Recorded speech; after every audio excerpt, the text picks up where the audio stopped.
Call the meeting to order.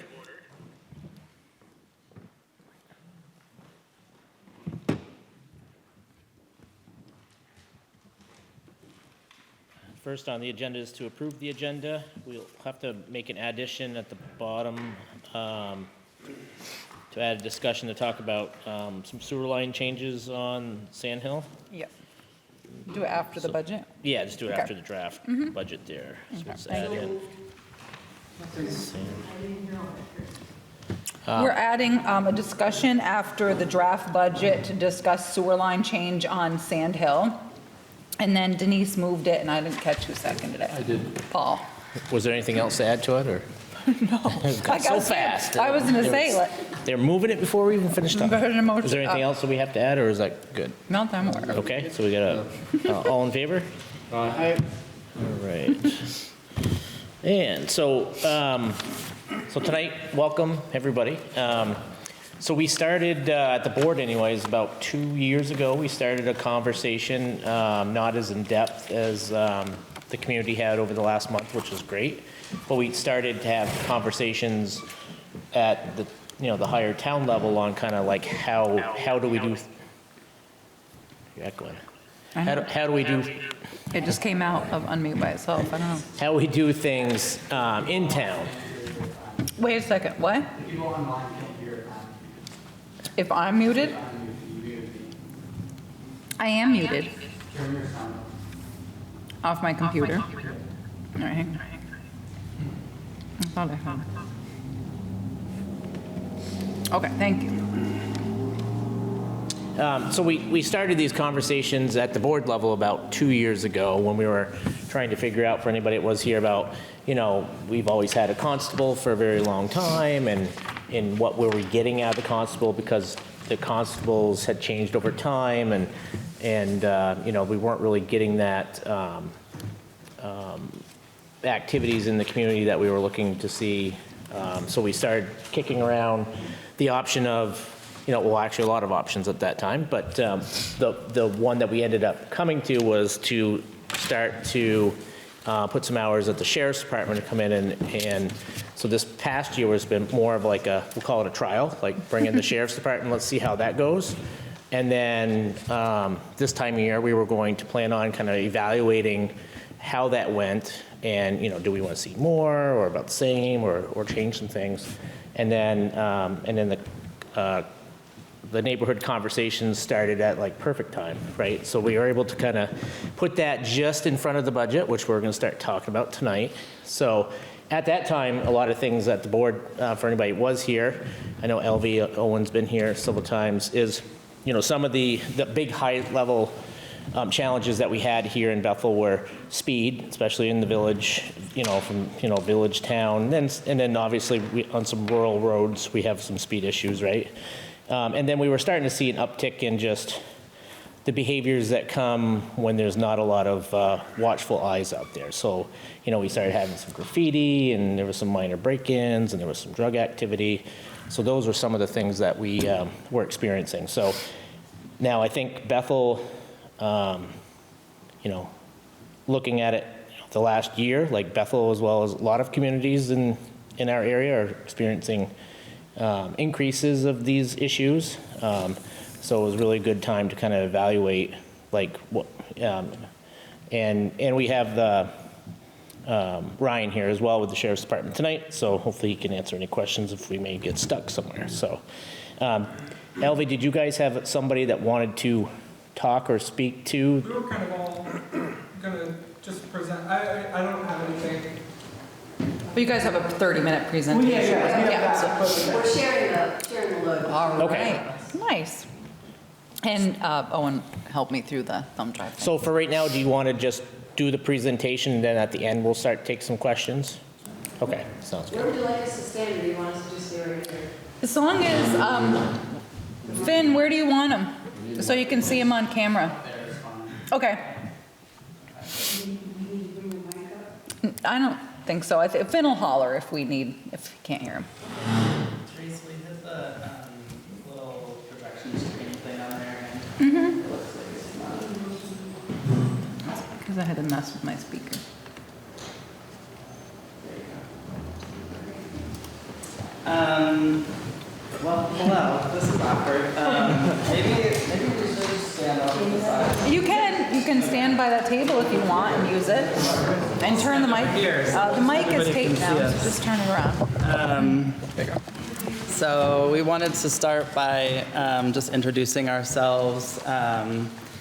So I'm Owen. I live right over there, and I'm on the Equity and Inclusion Committee. I'm Alvi. I live on Sand Hill. My name's Lisa McCrory. I live in Bethel, Gilead, and I'm on the Town Meeting and Community Engagement Committee. And I'm Cindy Metcalf. I live on Cleveland Brook Road, and I'm also on the Town Meeting and Community Engagement Committee. And there's one other person who was a part of the behind-the-scenes organizing group, which was Jess Abson, who couldn't be here today, who is also on the Equity and Inclusion Committee and lives on North Road. So we, if you would hit the next slide, please. Therese, thank you. You can just hit the space bar, I think, or click anywhere. Yeah, beautiful. So we wanted to just start with the values that really grounded all of these conversations that we had, which is that we really wanted to feel like we were talking to each other, not at each other, and that was thought about from the design of what it felt like when people walked in to us sitting in a circle instead of this where we're talking at, right? We're listening to one another. It was at people's homes with the exception of the downtown one, which was at the parish house. And we really went over how we wanted people to respect each other's experiences and identities, to try to actively listen to each other, to be open to hearing new ideas, to step up and step back, which means some people talk more than others. And so if there's someone we haven't heard from, let's make sure we create room and space to hear that person. And also to assume best intentions, that everybody who is coming to these meetings was coming because there's some concern about safety, crime, or violence in our community. We might not all have the same language or know the things that are happening, but we're all here because we've committed to that idea of we want to have a safer place to live. Next slide, please, Therese. So today we're just going to go over kind of the background about how we got to that point. Chris just explained it's kind of something the select board has been thinking about for a while. So how do we get to this? What we found from these meetings, what kind of rose to the top as the primary areas that people really want to see us working on and have questions about. What is the role of the select board? What is stuff that the town members can do ourselves? And ask those questions, and then there's time for people who are here during public comment to voice their concerns or things that we want to make sure the select board knows from you, from your experience. So the backstory is that the Equity and Inclusion Committee was formed in September of 2020. And part of our vision for that committee was to really support the select board and support the community in having conversations about issues of equity in our town. So whether that's talking about physical accessibility, if it's talking about age disparities, if it's talking about discrimination issues, we wanted to help facilitate those conversations, and we've developed some programming and stuff to help do that. Like we have this book club, which is really great, that meets quarterly, where we read books written by Black, Indigenous, and people of color authors to talk about different issues and talk with each other and have snacks, and it's very fun. We do a Juneteenth event. We've done some one-off trainings around transgender issues, or we had Farmer James, who's a Black beekeeper, talk about the history of Black farming and beekeeping. So just really trying to lift up people that are in our community. And we also have made a commitment to coming to select board meetings. Alvi has been taking a lot of that load lately. But we come to select board meetings because we want to be a resource to the select board, and we also want to know what's going on and what people in the community are asking for. And so this issue around increasing policing, increase of drug use in our community, speeding, these are things we've been hearing about for a while and knew that there had been some changes made with the budgeting and decisions around working with the sheriff's office. And so we were like, okay, we're about facilitating conversations. So we had a retreat as our committee in, I don't know when it was, May or something. And we said, maybe we can partner with the town meeting and community engagement committee, which is really trying to have that like town meeting feel more often in our community. And with our two minds combined as committees, we can help talk about how is it going with the new decision to work with the Sheriff's Department, what are the issues that we're still facing, and what are our ideas as community members for how we solve those issues. And so that's how we got to this. And I'm going to stop talking and pass it to someone. Lisa, I think. So one of the ways we thought would be the most effective was to kind of break the town of Bethel into about 5 different hamlets is what we called it. So we identified, the town plus Liliesville, the map is right there that you see. You can see on the slide. And I don't have my glasses on, but I'll look at from here. So we have the Bethel Gilead area would be one hamlet. Camp Brook, Liliesville was another one. Locust Creek, North Road would be another one. Downtown, and then East Bethel, Christian Hill. We kind of identified those as different population centers where we know that there's concerns or activities or where there's strong community base that might have a flavor of its own. So when we organized these meetings, we decided, okay, we're going to find a host location within all of those areas and pick some dates that work for the host, and just hope that we get good turnout from all those different community centers where we can have. We wanted to make sure that we were following the same format at each place. We wanted to make sure people felt safe and heard, as Owen was kind of describing the structure of each meeting. We also wanted to make sure that, people could say what they felt comfortable saying without being recorded or photographed. So we were encouraging people, letting them know that though we're taking notes, we're not holding any names to the content that we're pulling together. We made sure that we had food so that people, could come and have a snack with each other, and I think that is always a draw. And it was, I think what we found is that on average, 20 plus people showed up at each one of the locations, and each one had kind of a flavor of their own, but there was also a lot of similarities between all of them, which we shared in a composite, in which you're going to be hearing from us tonight. I think,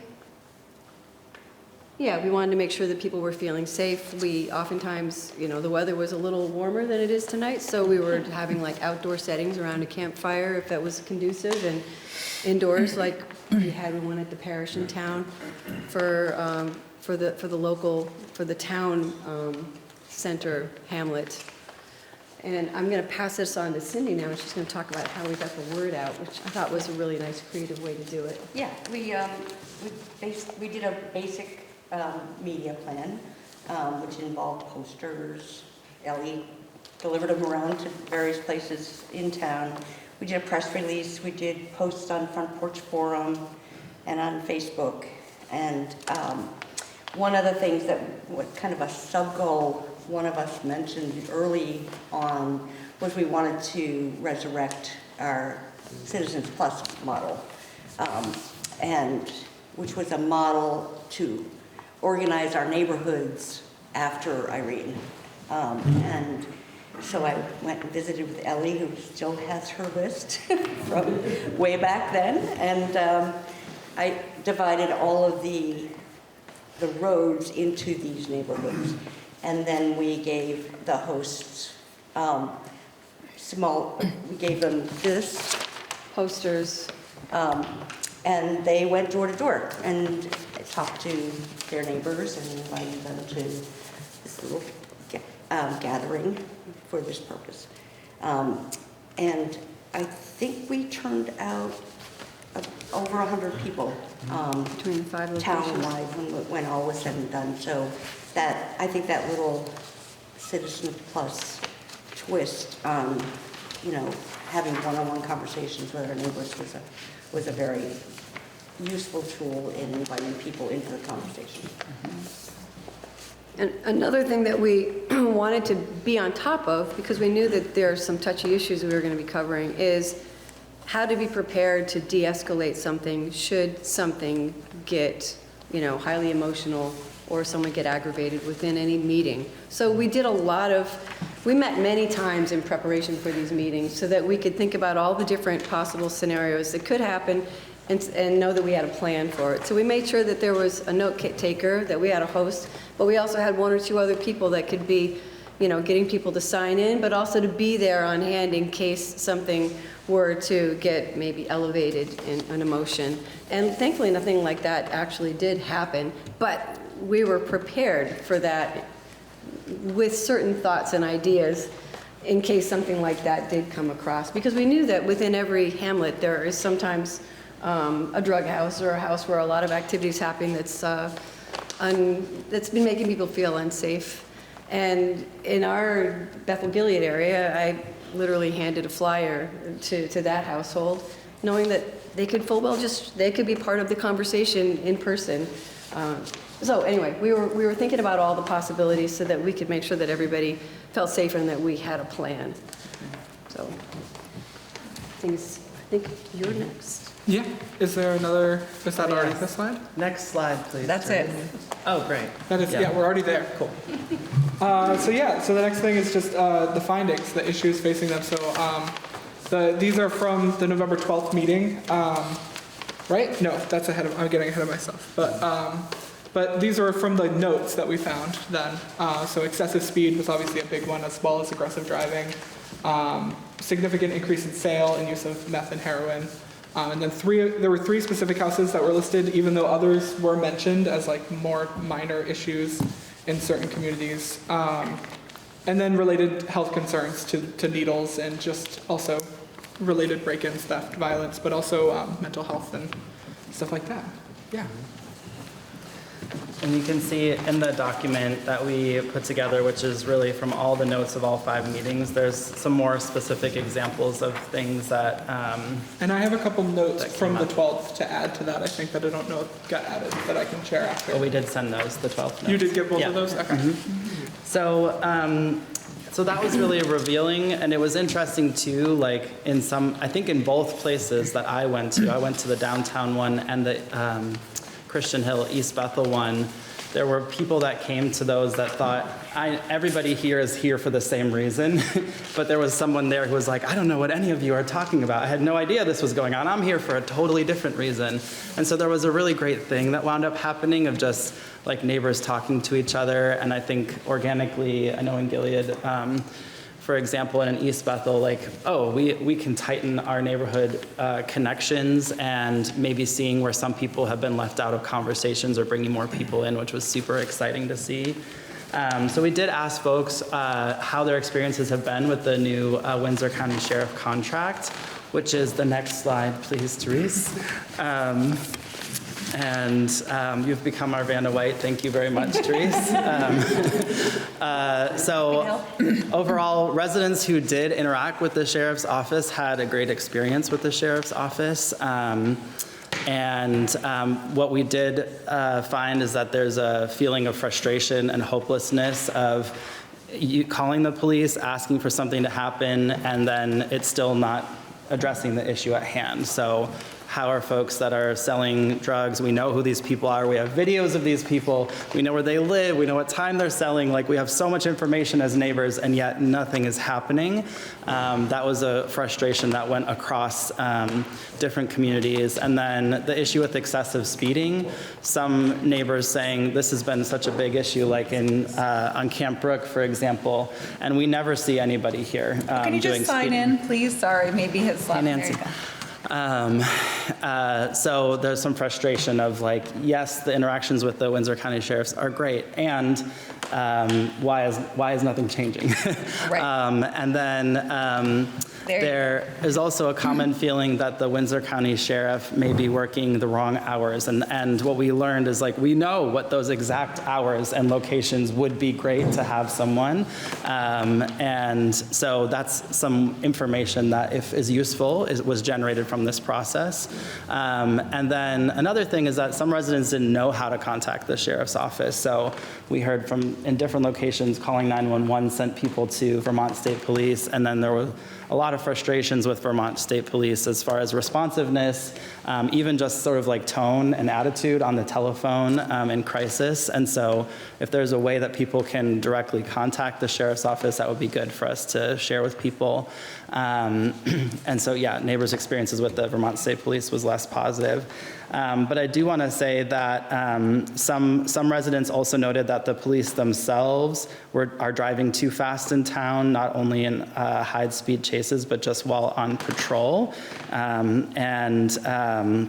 There was also, I want to make clear that some people, there were conversations about let's have more hours for the sheriff's office. There were also conversations of we don't want to see police everywhere all the time. That's not why we moved here. That's not why we live in Bethel. And some people expressing we left places that there were police everywhere all the time to come here. So I don't think there was a unified like, yes, we want that, or no, we don't. It was, and we didn't ask people to come to a unified conclusion either. So some suggestions, I mean, you can see there's like almost 60 suggestions, and they run the gamut from like, you know, cutting grass in your yard, to putting up fences, to building a community center, to restructuring the contract with the sheriff's office. There are so many ideas here, legislative reforms.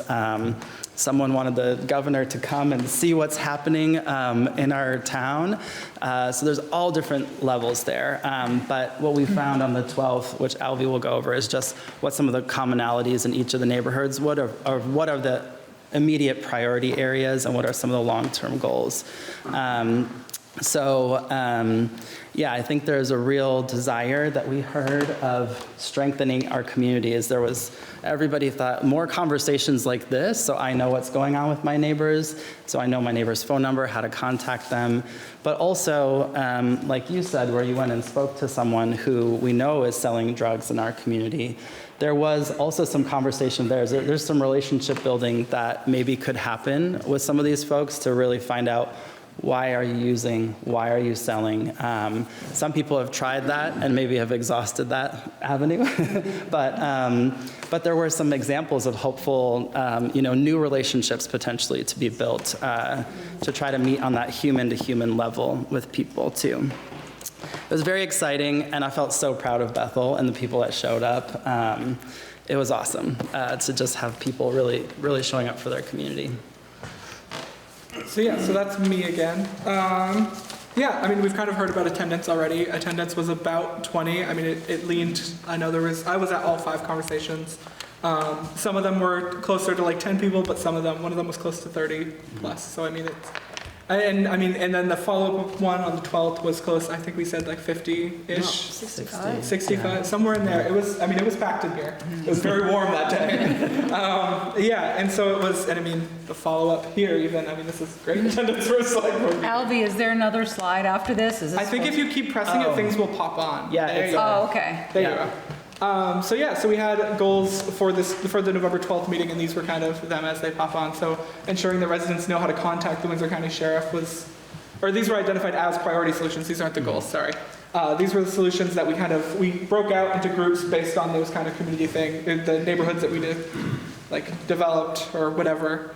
And these kind of are what came back from that. So ensuring residents know how to contact the Windsor County Sheriff was a big one, as well as getting like magnets that have like kind of the old style, like 911, Windsor County Sheriff, like those kind of numbers, like who do I call if I find a needle, that kind of stuff. And then also continuing these conversations, and maybe not necessarily in a formal way, but like I know that the downtown neighborhood, specifically North Main Street, wanted to kind of tighten that and make it more regular. Nice. As well as restructuring the Windsor County Sheriff contract, essentially just like the switching hours and kind of actively kind of communicating with the certain neighborhoods and the people there who are like fairly engaged with it just because they live close to it, about what they, like how it's changing, and because it is going to be an actively changing thing. And then developing community phone trees. I loved that solution that came out of Gilead, and then I bragged about it to every conversation afterwards, because I mean, knowing your neighbors, knowing who you can call, who's going to be there. I mean, your neighbors are next door, you can call them, who's going to be here if something happens. And that's super important. And then networking more. I remember this one, but I'm already forgetting. But it kind of goes together with the community, the phone tree, just kind of knowing your neighbors and knowing where they are too, because I feel like it's, maybe sometimes you walk by the same person every day, you don't know they're 5 houses down, that sort of thing. And then also just formalizing some neighborhood watches that are kind of already happening to a certain degree, like you and your neighbor talk about what's happening and you're watching it, and they watch your house while you're gone, you watch their house while they're gone, sort of thing. And then ensuring that everyone knows how to dispose of needles. That was something that I didn't even hear a solution to until the 12th meeting. And then I always forget her name, but she gave the really good solution of like, you can bring it to it's Royalton, South Royalton. Joanne Marshall, yeah. Yeah, Joanne Marshall gave a really good example. You can just like put it in a like solid plastic container, With the lid. but preferably don't pick them up is essentially also, yeah. But you can bring them to the dump in Royalton. Is that, what is the other thing? Number 8. Community members attending select board Oh, meetings. community, yeah, definitely. I attend almost all select board meetings. And it's definitely, I mean, that's the best way to know. I mean, I've had construction on my road and I've been informing my neighbors about like when things are supposed to happen and things like that. But yeah, I mean, these are, it's really important. If you have the time, or even if you can join on Zoom for a little bit, it makes a big difference being able to like hear what's going on. And you can, I mean, it's fairly open most of the time, fairly open conversation, because there's not usually too many of us here. But yeah, so the things we identified as priorities were adults volunteering in youth clubs and schools. And that's a great like preventative long-term step, is investing in youth. And putting our resource money towards effective addiction recovery. I don't know if it's further down, but talking to like Gifford's currently trying to come up with creative solutions that include long-term care facilities. Maybe that's something, it's like the next one, but yeah. Ensure all Bethel residents know where to get support in mental health crisis. And that goes for like a personal one, like do you know who you're supposed to call if you're feeling like you need somebody? Do you know like who to call if you see somebody else going through something and you don't necessarily feel safe approaching them? And then, yeah, the Gifford aspect of it, I mean, they're looking for solutions. We have like potential solutions that would also be solutions for us. Increased presence of safety officers and healthcare professionals versus police, but I feel like versus is a little harsh. I feel like it's kind of in concert, like making sure that those are available as resources to officers, but also as resources to the community, instead of like an armed person showing up to somebody who needs a kind hand. But yeah. What's a safety officer? This came from the notes. I think the safety officer is specific to schools. I don't know if it's true in our district. Oh, like a school resource officer? Yeah, like Okay. There you go. someone who is going to be able to maybe help de-escalate, but isn't, carrying a badge or has a law enforcement arm, but is kind of trained in de-escalation. Yeah. And so that's probably more specific to certain situations too, rather than, yeah. And then all neighborhoods had at least mentioned a community center in Bethel, and just the fact that intergenerational spaces are really helpful with combating substance use, making sure that like people have, like even just examples of people like them, like that they can look up to. It makes a difference. And then write grants and fundraising, that was brought up as like because I mean, none of this can really happen. A lot of this can't happen if there's not money. And there is money out there, and we have people in our community who are really good at writing grants to get money. So making sure we're working with those people to get that money for us. It's out there, and it's not free, but it's essentially free money that we can use to invest in our community. And then specifically for Liliesville and Camp Brook in North Road and Lotus Creek, those neighborhoods requested camera speed detection as like you see in like bigger cities or on like highways and stuff, where it takes a picture of the license plate and those people get a ticket in the mail. But yeah. All right. And we did have this, I just want to say that I did email with Kelly, and it sounds like you might have a select board meeting this night, even though it's the third Monday of the month. We do. Okay, so we're going to have to tweak that, because we scheduled it thinking you didn't have a select board meeting. Yeah, we're meeting back to back because of Yeah. Christmas. Yeah. Okay, so that slide is not quite right. Okay. All right, so I'll just add to what Albie was saying. When it came to I could say in the Bethel Gilead, we've already started creating our little phone tree, but in using resources that have already been put in place, like Citizens Plus, add-ons to that would be having a map of our general neighborhood area, so that anybody that wants to be on this list can be not only giving their phone number and their email, but also their address, so that if somebody's in distress or needs help, they can call a neighbor and we can look them up and know where they are. Maybe they don't have time to give us all the details. Who knows what's going on? When we were having our gathering in Gilead, one question that was out there was because we've had some disturbing incidents of strangers getting onto lawns and trying to crawl into people's windows and stuff like that. And one person was like, I wouldn't even know what to do. I wouldn't even, if something was happening in my, I wouldn't even know what to do. So I think another thing that we would like to have, that we thought that was a constructive idea, would be to have some safety trainings, or even have some pamphlets, information on, you're in a situation, now what? But also, if that phone tree was available, that person could make that call and we'd know exactly where they are, and they might get faster assistance within our neighborhood watch than they would otherwise. So, and I know that a lot of that information is already out there. It was created through Citizens Plus a number of years ago, so we don't need to recreate the wheel. That mapping information is available, so we're just trying to, this is just a pooling of information that we collected. But the last part that we want to make sure that, these are a lot of ideas. So what can we do? We have a lot of questions, basically, like, what is the role of the select board with all the needs that are here? Clearly, that's going to take resources, expertise, money. We're not expecting all this to come out of the town budget, but we also need to know, as a group, as we organize, we're coming with a certain flavor. We come with some visions and goals that we would like to generate with a community group, but we need to know how best we can work with the town to actualize certain things happening. Some of the things that I have here on the list that we wanted to make sure were recognized out loud is, can we structure the Windsor County Sheriff contract so that they patrol the neighborhoods at times when needed for drug trafficking and drug sales? And if the hours are increased with the Windsor County Sheriff, is there a goal for when we bring those back to town? Like, when would those increased hours happen?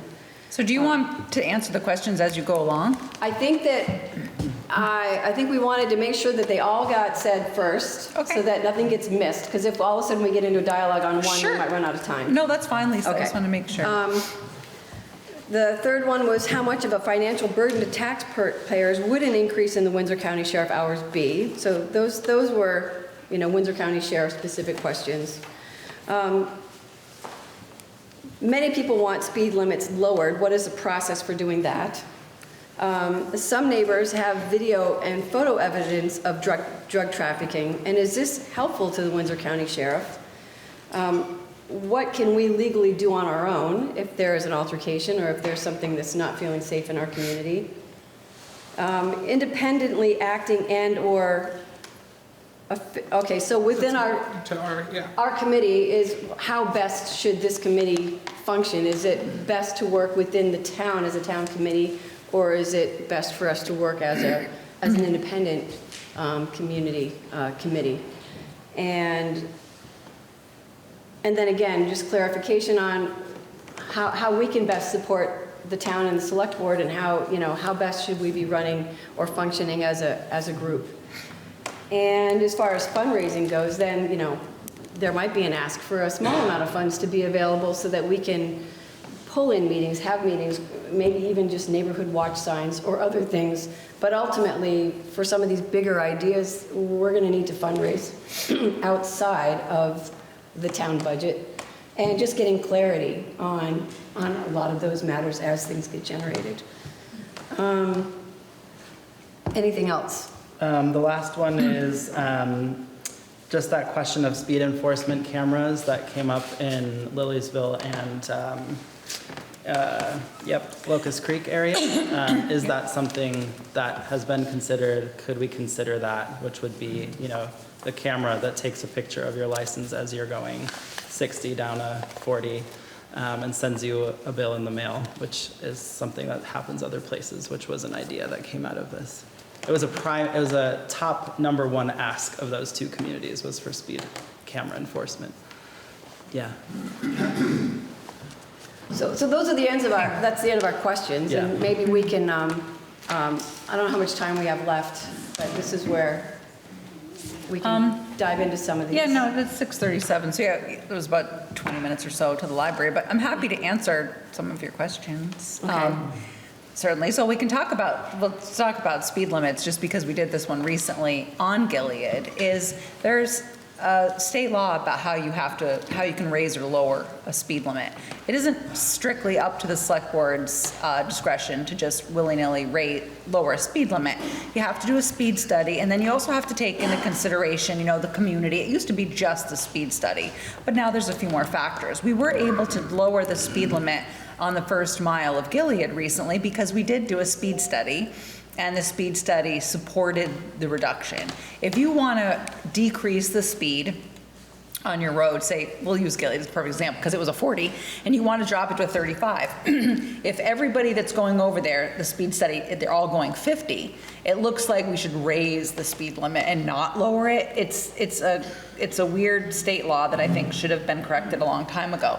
They have given a little more leeway to municipalities now, so instead of strictly based on a speed study, you can consider other things along with it, but a speed study would be one of them. So it's a process, and we just did it, and then we amended the ordinance to say that we did it, and then you have to go through the whole amending of the ordinance process, and then I think we have to keep posted for 60 days, and so it's doable, but it's not going to happen overnight. So there was that question.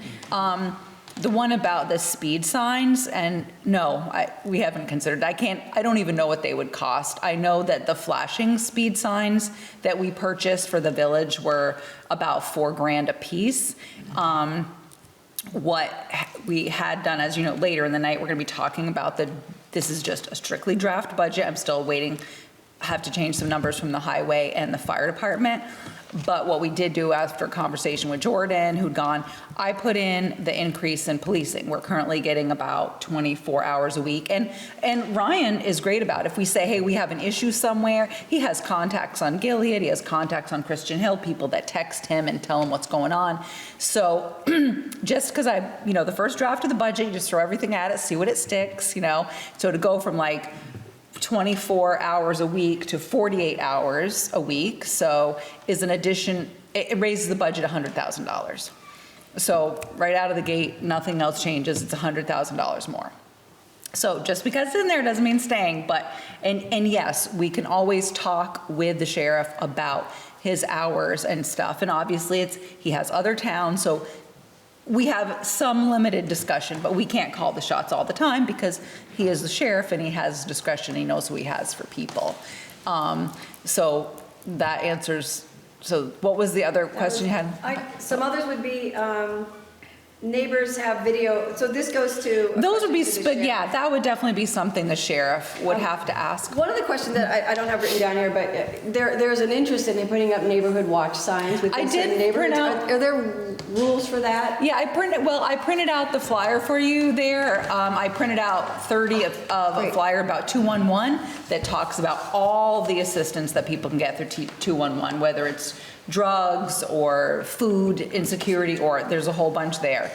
There's also, what's the one with the ask, oh wait, never mind, I have it right here. So then I also printed you out one that says, how to start neighborhood watch groups in 5 easy steps. And I believe on their website talks about how you get signage for that.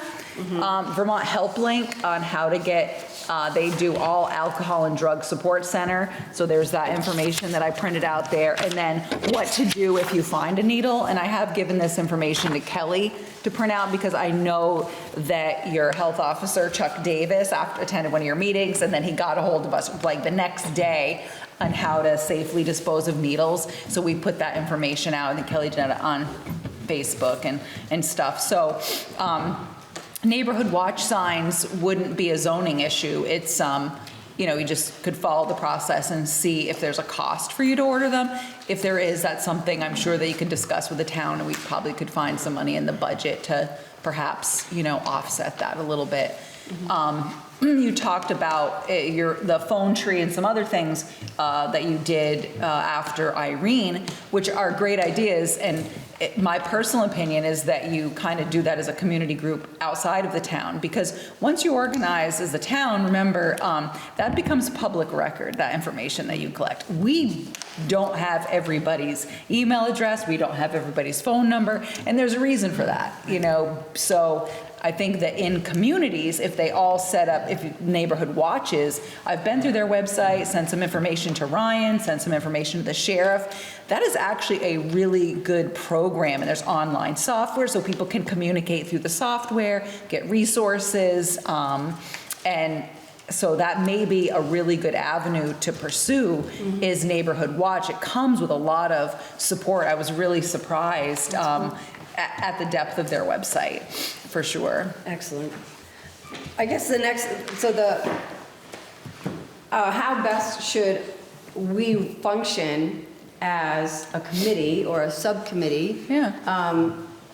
Would it be best to function with these, what we want to do is continue to meet on a monthly basis for people that want to be involved and to make sure that things are moving forward with whatever activities we are able to generate that to make Sure. people feel safe. I mean- And so should it be a town committee? Is it, I think it would be easier if you formed a neighborhood watch that kind of was maybe you had different neighborhoods, but you all met under one umbrella, then it would be great. You could share information. And one of the great things about the software that I saw, or the app that I saw for Neighborhood Watch, also allows you to interact, I believe, with the sheriff's office and provide them information.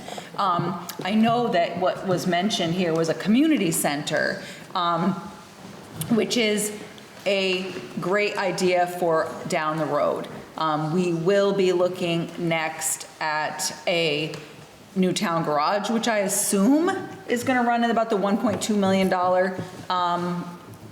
because you can't get anything for less than $1 million these days, I swear. Also, the town office needs some work. We did not get a grant for a couple $300,000 that we'd applied for to do some work to the town office. So there's some existing infrastructure that's going to trump buying new. Not saying never, but not in the next 5 to 7 years, most likely, is a guess. We're also looking at, some infrastructure as far as bridge replacement, that sort of thing. So that would be, I just want to get anybody's hopes up right now. So that's nothing that's going to happen in the next 5 years. What will happen in the next 5 years is the town garage and hopefully some improvements at the town office as far as just heat and, that sort of thing, improvements that way.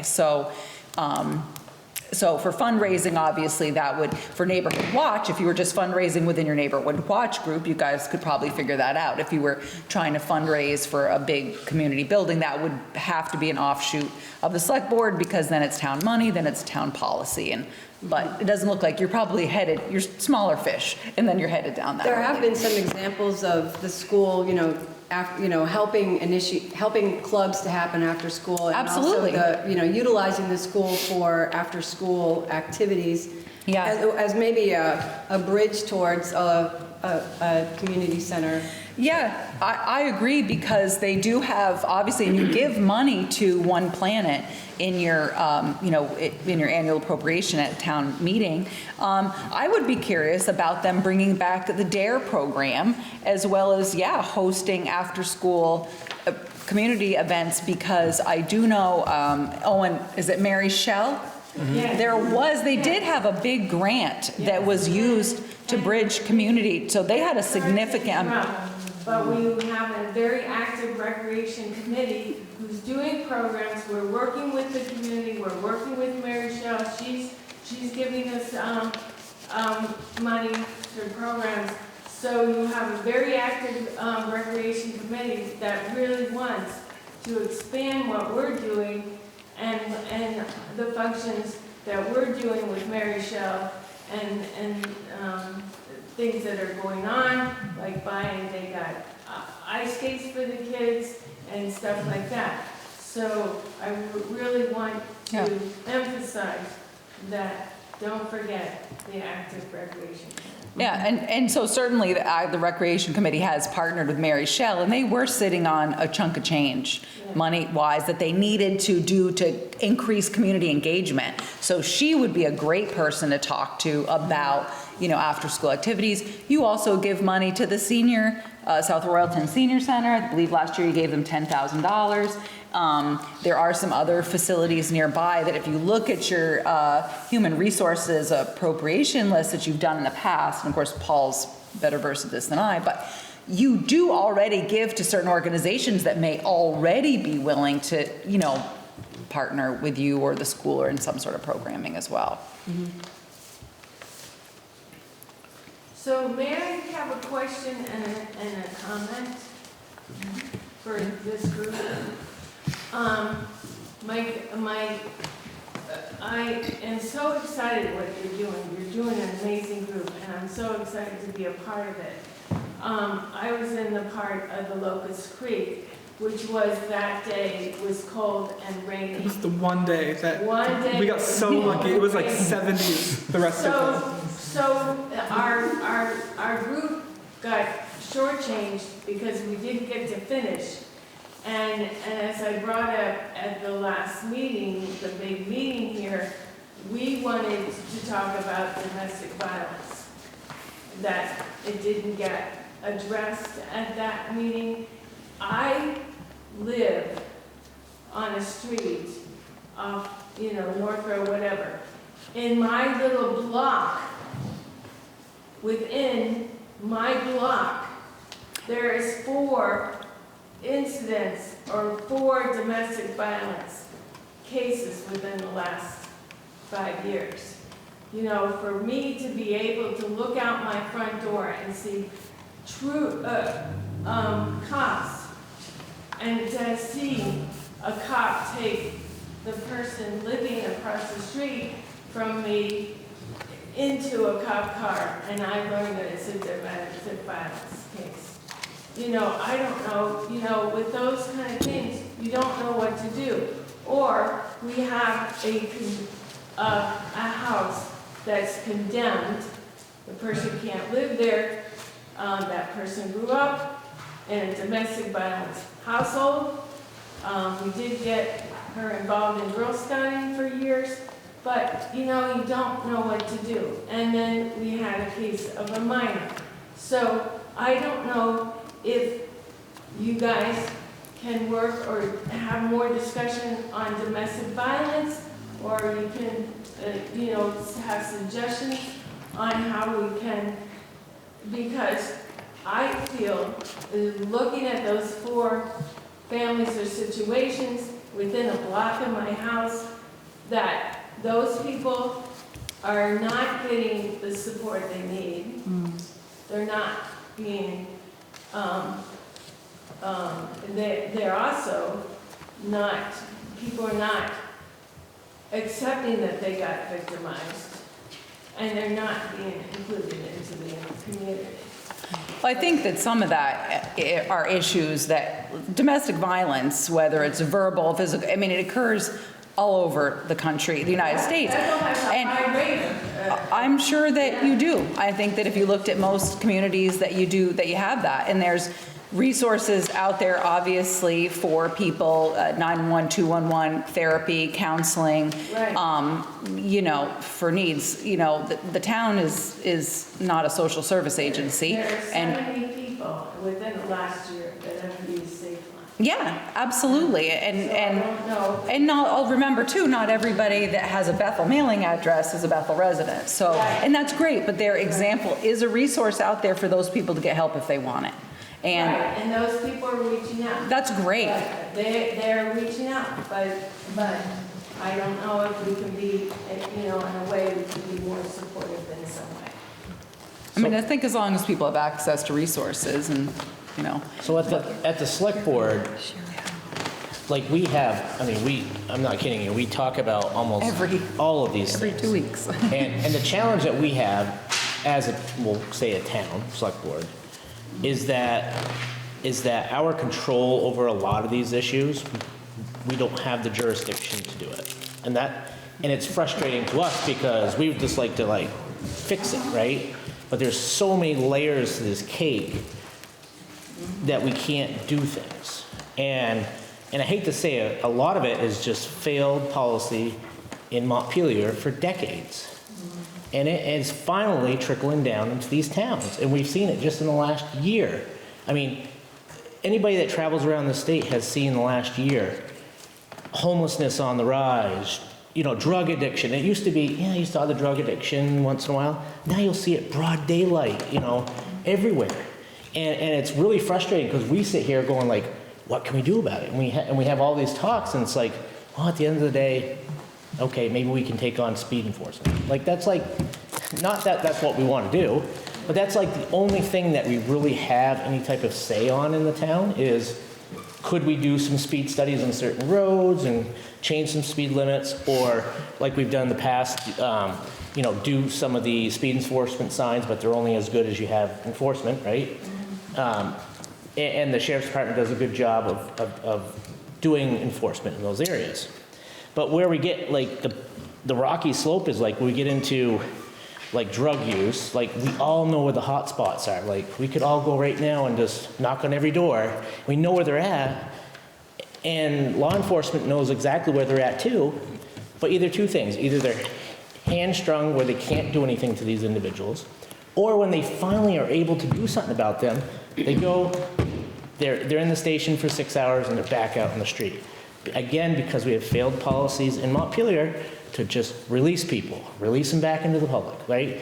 We all know the famous one about the lady in Randolph there 2 years ago where she got caught 3 times in one day dealing drugs. 3 times. Like, how is that even possible? 3 times in one day. That just blows my mind. Like, I grew up like, do drugs, go away. Like, maybe you only get a year at it, right? But 3 times in one day someone got booked for that, you know? That is, there's failures in the And you system. have been communicating with Kirk White. Yeah.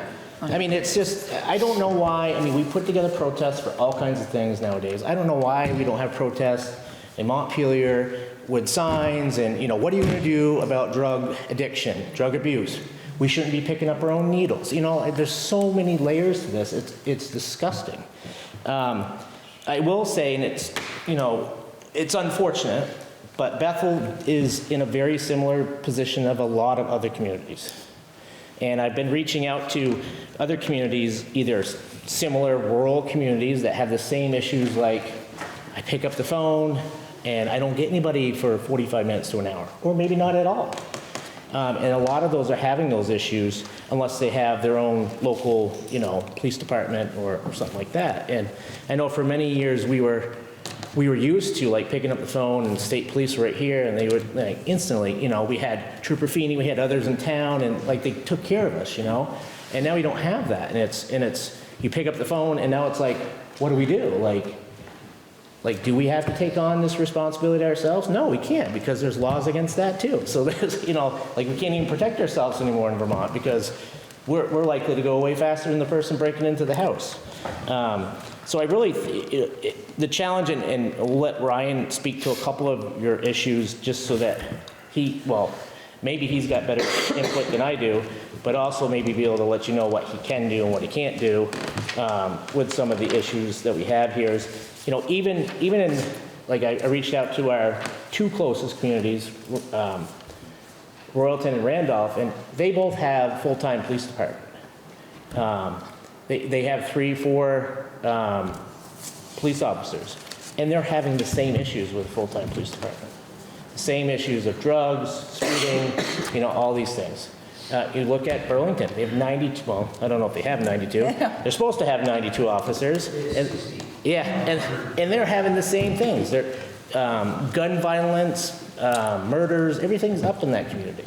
And it really centers around the same thing, is that we don't do anything about people anymore. We don't hold them responsible. It's, we're going to let you out, go back general population and do it again. Like, you know, the gentleman that broke into our garage and stole thousands of dollars worth of stuff, he's been in and out of the system for years. I mean, he was already out on bail when he broke into our garage, you know? I mean, this is the system we're living in. Mm-hmm. And sorry. I think we would love to hear from the sheriff as well, and I'm so glad you're here. And I did want to acknowledge that you met with 2 of our Equity Inclusion Committee members really early on in your contract, and so we've been building a relationship as well.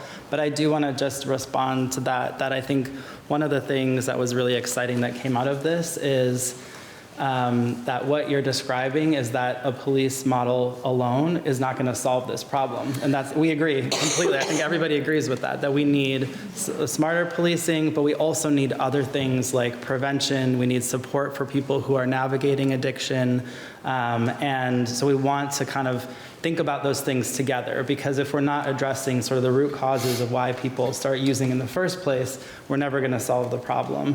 And that felt like something that we really heard, a lot of like human understanding of the problem here. And so there's both that call for some restructuring of the police contract, and then there's also what else can we do, which is where the community center model Well, comes in. and I some think other too, what models. else comes out is, things you talked about, is there are a lot of existing resources in the state of Vermont, and there's just a few of them on the table that I printed today that just took me a little bit to find, and making sure that people are aware of existing resources that your income tax is already going to support, that they're there, and to let people know that those are available. Right. I did hear, and Ryan will correct me, that the Royalton Police Department, not Royalton, excuse me, the barracks, the state police barracks, did pick up they now have a social worker as part of their program, which to help people maybe navigate, the system, navigate,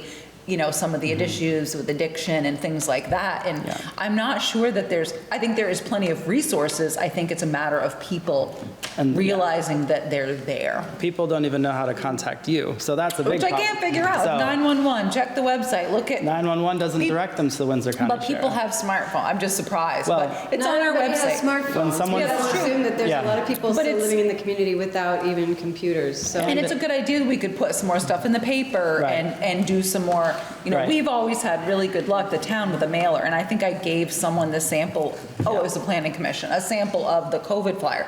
We also are going to be putting town report together. Yeah. So that might be a good time to kind of remind people of some resources. Yeah. And certainly, always reach out to Kelly. We're always happy to put stuff on Front Porch Forum Yeah. and Facebook and And I think that's what we were thinking, if there's a group of us that are motivated around these issues, and we can, create a magnet or create something that everybody has, is that? Our operator's that manual is due for renewal, so Yeah. that information could be added to the operator's manual. Absolutely. As Right. well. But I was even wondering if the town report, if there was an extra page within the town report where some of those resources could be listed. absolutely. And that could also go in here, but then it would go to every household. Yeah. And if Well- you went to the town office where Kelly's desk is, there's all kinds of business cards, and it gives, Ryan's got a card there, Tyler, there's 3 or 4 different deputies that have cards there. Their actual cell phones number is not on there, but their 457 number out of Woodstock is on there. And there's other helpful business cards right there at Kelly's desk, where anybody can pop in and grab a card, and I'm sure Ryan can leave more when needed if they don't already have more there. So I did have Kelly take all those resources and put them on the website, but absolutely, we could put something in town report. It's no longer mailed door to door, but there is a postcard that says it's available, so we could certainly, absolutely, if you guys come up with a page, we could put it in there, or we could generate one and share it with you, whatever, with the town meeting report. I see Rick, I'm sure he can tell me. We'll definitely plan on that. We'll add that to and then we'll be in touch with you as to when you need that information by, and we can. Yeah, reach out to Kelly, she has all the deadlines for the town report, but I do, and the best luck we've ever had is a mailer. I think, because people that write on the refrigerator with some of the information, and I'm sure that, certainly if that were put together, we could, work that. It wasn't a huge cost to print or mail, and so I think that there's avenues in which the town can assist, but like you, we're hampered by a lot of things. But providing us an opportunity to put together stuff that can go out to the community would be a great way to. Absolutely. The water bills are going out right now, and Project Happy Holidays stuff is going in there, so the water bills go out quarterly. We're always happy to put a mailer in there for somebody. We did for Project Happy Holidays. It's going out tomorrow.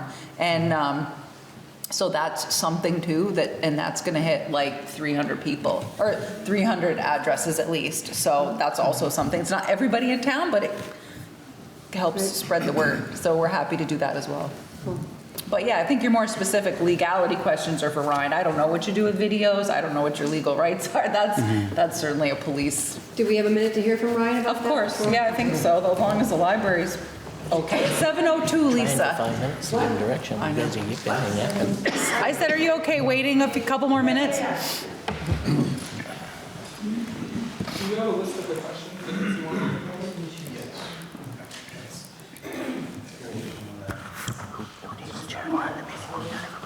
I know.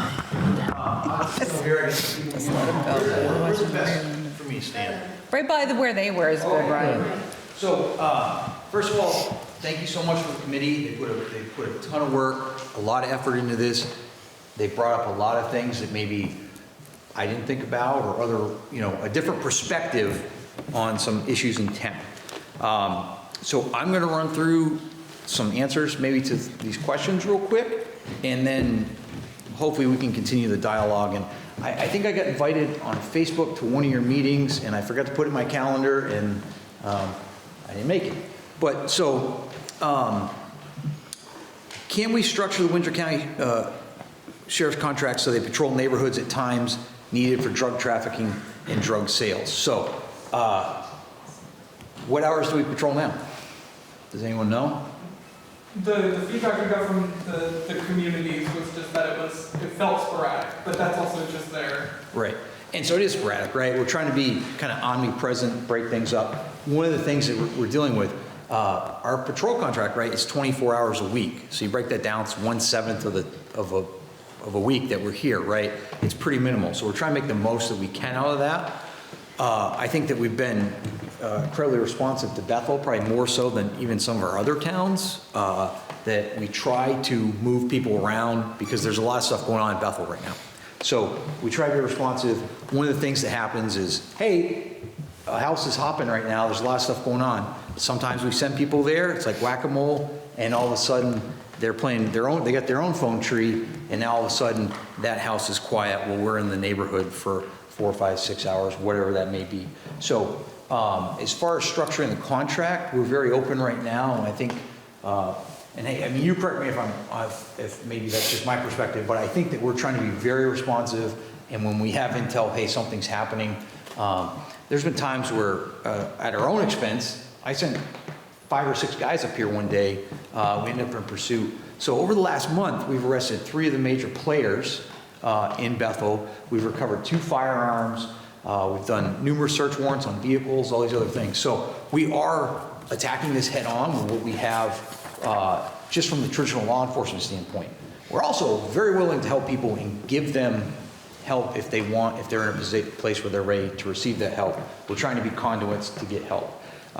For example, the other day, there was a homeless person that was in mental health crisis in the middle of downtown. Town office called us. 2 of us responded. I came from the office. We worked on getting her some housing. She showed up in Woodstock the next day, so I don't know, but we went out of our way to get them housing. So we're trying to hit this from a kind of a holistic aspect there. If the county sheriff's hours are increased, is there a goal for when we bring these hours back down? Like, I guess I don't fully understand what the question. The idea behind that question was kind of in response to that, like, other side of that coin of you don't, like, if the problem, like, eventually gets solved, or if, like, it's more specifically, like, there's a lot of activity going on, maybe not even related to a drug house, just, like, something happening. Like, is there a plan to, like, eventually pull some of those hours back if it gets to, like, a quiet point? So that way we're not, like, and that's more of, like, a tax call. Like, I mean, you mentioned it's 100,000. I mean, that's nothing. So, I mean, No, it's not, and it would be hard to say. It's hard to, obviously, we can't predict the future, and we can't make a decision that would hamper the decision of a future select board either. But possibly, I mean, obviously, if things were quiet, or at that point, people maybe are just used to it, taxpayers are used to paying it, you're used to that level of service. In my experience, that once you have a level of service, taking it away is very difficult. So. Can you structure a contract to be arranged? or like have a point in the future where it has to be at least 3 of that. Well, we usually evaluate the contracts year by year because it depends on voter finance. Obviously, if the voters don't approve the budget, then the contract doesn't happen that way. So you can only do year to year. And also, too, it depends on the select board, or the sheriff's department, how many towns he has, how many officers he has, what he can provide. So it's definitely something to think about, but think about it as a level of service that once you have it, it may be difficult to take away. Not impossible, but it would be hard to predict at this point. But that's also something that you're gonna do, and then you have to live a year without it, and then if things pick up, you're like, well, next year we're gonna have to pick this up again. Jump back on it again. That's true. So it's that's a long time to bounce back and forth. And normally it's easier to just contract for a certain amount of hours and then let Ryan's department kind of work where those hours are best served. So like you're saying, you might have a hot spot for a period of time where he might have to devote more hours towards that. But then once that hot spot cools down, then maybe he can go do more speed enforcement or something, you know what I mean? Something like that. And that's the challenge we have right now, is we're just trying this out. So 24 hours is not a lot of time, you know, especially if you're sitting on a house for 4 or 5 hours and nothing happens, and it's just, you know, there's a fifth of the budget that just, you know, went nowhere, so. So you talk about $100,000, right? When you compare it to your neighbors, what they're spending on law enforcement services, you know, Randolph's at over $500,000, Royalton's at like $500,000, similar sized town, doesn't even have a downtown. Weathersfield is in like the $300,000 or $400,000 range. Windsor, where I'm from, a little bit different demographic, right? But we're spending $1.6 million. So one of the things that y'all, I'm not a taxpayer here, right? I'm a taxpayer in Windsor, we do all that. But there has to be a larger conversation about the realities of, you have a significant crime problem in this town, right? And I'll dive into that in a second, but I think that there really has to be a real in-depth look. In my personal opinion, I think you need 2 or 3 full-time equivalent positions in policing, and that's a big chunk when you're spending $80,000 now, and I think really where you probably should be is closer to the $500,000 range. And that's whether it's with me or your own police department, and somebody, you know, you can shake your head, but you have at least 6 active trap houses or active drug houses in this community that are dealing with not only local players, but out-of-state players. They're armed. We've pulled a stolen gun off one of the folks that I think you're all very familiar with, stolen firearms they're dealing with. We have reports of a lot of automatic weapons and stuff in this place. And I know that sounds crazy for small town Vermont. I've grown up in Vermont my entire life, but I can tell you that there's also a nexus to violent crimes in other communities there in your town. And I'm not trying to fearmonger, and I'm not trying to stir things up, but I can tell you, you got more going on in the town of Bethel than maybe some folks think. And I think there has to be a deeper conversation. What does policing look like in Bethel? Because in your message here, I hear a little bit of contradicting reports. Hey, speed enforcement's a big deal, but we don't want too much policing. So if you want to really hammer on speed, you're going to see blue lights on Main Street or wherever, and you're going to have a lot of traffic stops and these type of things. So, and again, I very much appreciate what y'all And this is also not like our like personal questions. No. I'm just throwing. Yeah, and that kind of goes back to the like there wasn't a consensus. Yeah. We're a town of not just one person, so we're not going to have one opinion. You know, Therese talked a lot about the speed limit stuff. It's a very cumbersome process that takes up a lot of man-hours to deal with that, and that's a conversation at Town Hall. We'll help them best we can. Hey, any evidence? I felt like I'm very accessible. Obviously, I've got a lot of work to do there as far as like reaching everybody and being more accessible. But please, if you have stuff that you want to talk to us about, you have evidence, you have things, reach out. What can we legally do on our own? We'll get back to there. And the one thing about the speed cameras, I would kind of just completely give up on that conversation. Vermont is very conservative in what they allow with, we can't even use license plate readers anymore, really, for what, for all intents and purposes. So that's kind of the thing, like it won't fly in Vermont, I think, based off some of our laws. So it's a great idea, right? It would be very helpful, but it's not going to work. What can you do legally on your own? Listen, in Vermont is not a castle doctrine state. It's a, you have a duty to retreat. So even if someone breaks into your home, you have a duty to retreat. So really hit 911, like we talked, you short a story, somebody's knocking, trying to get in somebody's house. Call 911, then call your neighbors, but get the police on their way and let them know that somebody's actively breaking in.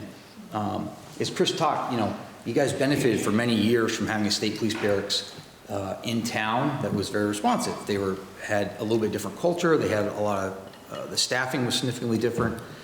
And you had a lot of folks that lived in town that worked at the state police, so it was helpful they were around. So anyways, that's me kind of talking at you. A couple questions? Can I take a couple questions? Or Yeah, we can take, if someone's got a question. We got a couple of minutes. Yes? I just wanted to make sure I made a comment. Royalton is going to be having a community forum on December 9th. They wanted to do something similar to what we've been doing, but they were also going to be talking about school safety, so they wanted to make sure that people in Bethel knew that this was happening. It's going to be December 9th at 5:30 at the high school. Dinner will be provided at 5:30. The meeting will start at 6. So if you're interested in the school safety issue, And that conversation is really more of school safety for your school district. Yeah. So I'll be there, the superintendent and Chief Stallmacher from South Royalton. And we have a contract with your school district to provide some service. That was pretty easy. I thought you guys were going to put me through the ringer. Maybe later. Yes, sir. Yes, John? I'd like to make a little comment, which was, since the campfire on Christian Hill Road, I have seen more sheriffs, state police, and all, and unmarked detective cars. There's been more police presence on Christian Hill Road than I think I've ever seen. And it's interesting because, okay, sometimes it's a crisis and they're blowing by with sirens and stuff, but a lot of the time they're actually driving at a reasonable speed. I wish everyone would. It's almost like outside Boston when they sometimes have 6 police cars in a row doing 60 miles an hour to hold the crowd back. And I think having the presence, and I don't know, I think it would be good to have more hours, and because it really has changed so much. I was doing there for more than 55 years, and it's not going to stay the same. But you like to think that this whole goes from drug houses to just litter. And, it's sort of like, and what I think I admire in what you guys are doing is that it's really about kind of putting things into perspective and saying, we can't do everything, but we can start to, to open up communications. And I'm very excited to be at these meetings because for years, these, excuse me, select members, but they've been fairly, boring to me. Well, there's a lot more going on here, and we like to do it. And again, we all appreciate everything that you're doing, from people that are organizing the conversations and putting, collecting the notes and putting that together and individuals that are just participating. The biggest thing in the town is to actively participate and having you all here and voice your opinions. And we will be, over the next 2 to 3 meetings, we'll be really diving hard into the budget. So I would say probably right around Christmas or 1st of January would be a great time to really take a look at where we are on the budget, because we'll probably have things like how many hours do we want to do with the sheriffs and things like that. And that would be a good time to maybe circle back or jump on Zoom to see where we're at on that.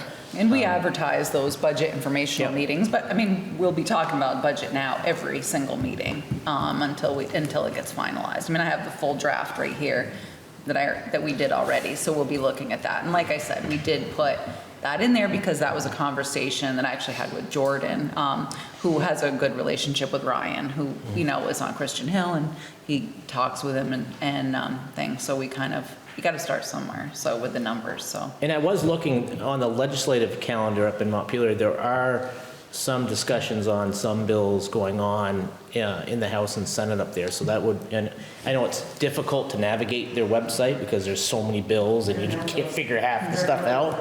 And then you got to read 100 pages to figure, but those would be things that, at least you don't have to go up there, but at least if you're just kind of in the know, talk to you can always local. bring that up. We do have Kurt that usually comes once a month during active legislative season to be with us. So if there's opportunities for you to read a bill and then come to Zoom or in person and ask him about something, a lot of times he may not know the exact answer, but he can find it, or at least it's on his mind, so when he goes to vote on something, he's thinking, oh yeah, they were talking about that at the meeting. Yeah.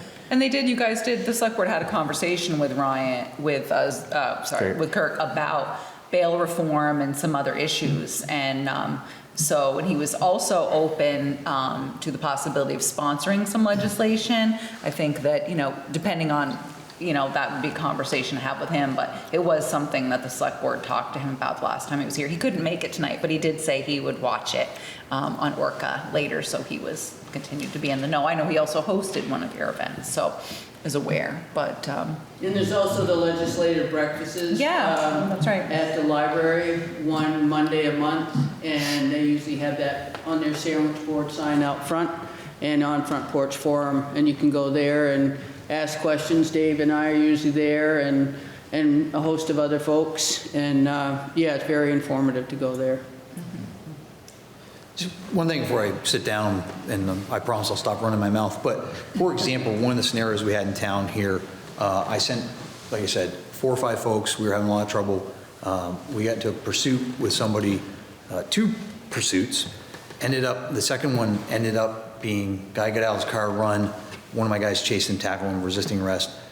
He had 4 sets of warrants, over $19,000 worth of bail. 3 of those warrants were for failures to appear on a multitude of felony charges, being in possession of stolen property. One of them was, of a gun, introducing drugs into trafficking, a lot of drug trafficking. So again, 3 of those were failures to appear. That was on a Friday afternoon. Monday, he was released on an unsecured bond, basically, hey, good luck. So these are some of the things we're dealing with, and this is not somebody who was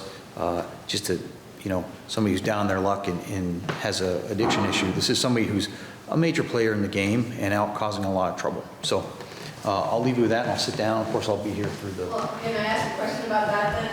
It sounds like you can, so this person had like so many counts against him already, and you bring him in and then he's released.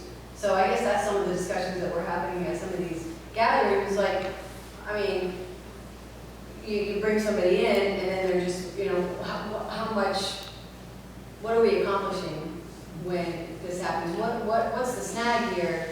How are they getting released so easily? I guess that was confusing to a lot of people. Yeah, so some of that is the judiciary blames the legislature blames the Constitution and laws and all this type of stuff. I think there's an overall general consensus that we don't want, that we have too many people incarcerated in Vermont per capita, and that they don't want people held. So bail in Vermont strictly revolves around are they going to show up in court? And even so, the judges, sometimes this particular person who was 3 of his 4 warrants were failures to appear on significant charges. I don't know. I think it's a stronger conversation that you need to have. And like Kurt's one of whatever, but you have 3 legislators, or 3 senators in the legislature representing Windsor County that do have a lot of pull. And I think not just your local representative, but speaking with your senators, right, is incredibly important. But listen, we all want people to get better, but we also want some accountability. And this isn't the Vermont we grew up in, right? Or moved to or chose to come here. But, and will it ever be exactly that? No, but you also can't run wild and do all these things. So we need some help from the legislature to evaluate how we're holding people. And like I said, there was a big push to not hold people, put people in jail. Somebody else had a question over here, I thought. Well, you addressed it. Okay. And I would tack on that when we do take somebody in, you're taking the drugs they have on them. If they're taking a weapon away from them, that's a weapon that could have been used that night, the next day. They're impounding the vehicles, so they can't be using those. And it's just making life harder, if anything. They might be getting back out, but it's a reset, and now we have to start over. And enough of that is going to be well, this sucks. Like, let's go over here where we're not being watched or something. But definitely nothing didn't work. I think there's something too to be said for, hey, it's uncomfortable to act like that here. And we might not solve the problem for, the greater society, but making it known it's not acceptable to act like this in Bethel, that's a part of it. Well, thanks, Ryan. Thank you. Thanks, Ryan. And again, thank you, everybody, for attending this evening, and it's nice to see everybody, and we all fit in. We had almost perfect amount of chairs out there, so. That's right. Yeah, I just want to throw my 2 cents out there. This is a great gathering. I wish it was like this more. That we haven't had a group like this since we talked about flowers at the cemetery. Right? And the ill-fated fire department gathering. Anyway, you guys done a tremendous job. Just absolutely tremendous. You should be very proud that you folks have been able to motivate at the grassroots level, which is where this is going to happen. It's got to bubble up, it's got to involve the town, the finances, the select board, but it's got to bubble up from below in order to take. And it's going to take a while to take, but you guys have done a fabulous job doing it. So Owen, there's some flyers there if you want to take some, if you feel like you can distribute them. There's, feel free to take them off the table. And like I said, I did have Kelly put them out, on the website and stuff. But if you feel like you can distribute them, please help yourself. I know Rick Benson also brought some town operators manuals. So if you are here and you don't have one or want to look at it, please take it. They're looking for feedback to adjust the newer one, update it, right? So. And just lastly, when you guys were talking earlier about, do you be a formal committee or do you kind of do your own grassroots things? And I guess my opinion on that would be, do as much of it grassroots as you can. You have a lot more free ability to do things on your own. And when you get into like a town committee or something like that, it becomes more formal, more strings attached and things like that. We are a tech committee. He's talking about more like if you're going to do the neighborhood watch, Right. that type of thing, because obviously then you're taking minutes, depending on how you are, you're recording your minutes. Or you You're- have to You have have to have agendas. agendas Yeah, out you within have to so many warn the- days, and so warn the that's what he meeting. means. But if you're going to do neighborhood meeting watch law. under that umbrella, then that's neighborhood watch in that. But just know that, if you're doing it, the grassroots, neighborhood watch, informal, or if you're doing it formally, that there are things that the select board still can do or work with you in, there may be some things we can't, but there's, things like, helping out with, I don't know, neighborhood watch signs or Yeah. helping you get. Is that to have a representative Yeah. come to most of the meetings or at least one? So there are things that we can definitely help you with, Yeah. even if you're not in a formal group. Yeah. You feel free to attend any of the meetings. If you have any questions, you can, Elvie's here at all of them. It's pretty laid back, and pretty much anybody wants to speak anytime. It's not like some of these meetings where we're like, nope, can't speak anymore. Right. So we're always pretty easy to work with, so. Yeah. Danny's got a question. Yep. Yeah, I just was wondering if I could leave here with a benchmark budget question. I wonder if you have on the top of your head what a $100,000 increase in the budget translates in terms of property tax for somebody. Actually, you can't. It's kind of a hard correlation to draw right off the top of my head because I don't know off the top of my head what the current grand list is. So obviously that's how we calculate how much it's going to be. I think we estimate that we usually get around 28,000, I think, off from 1 penny on the tax, 24,000 on 1 penny on the tax rate. So, but keep in mind, this budget will come on the heels of the town reappraisal, so that number could actually be less, because as the grant list rises, and that could be a little bit less, so it's gonna be hard to calculate. But if you're guesstimating, then say it's about 4 cents on the tax rate. Now, don't hold me to that, Danny. That's just an estimate. Yeah. That's just an estimate. It's recorded, don't worry. That's just an estimate. So that'll give you an idea what we're. To me, it's also interesting, okay, we have domestic violence, we have drug, we have all this stuff, and at the same time, we've also got properties selling for $1 million, $1.5 million on our road, that to me is staggering. You know, it's extreme. Dichotomy.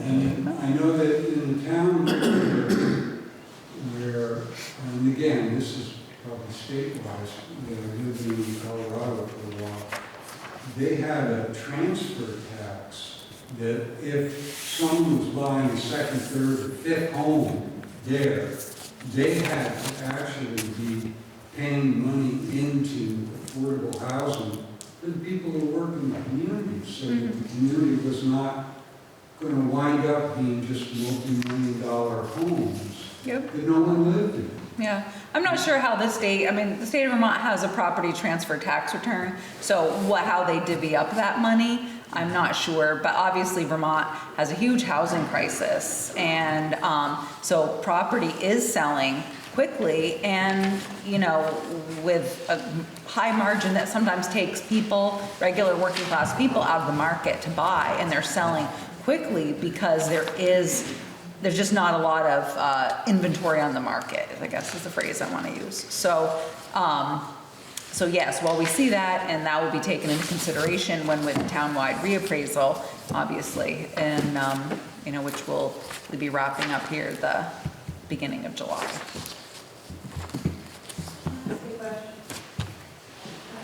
Patty Baker, I just want to ask, you talked about $100,000 in the budget, possibly for full-time police. Well, for 48 hours. For 48 hours, so, yeah. Okay.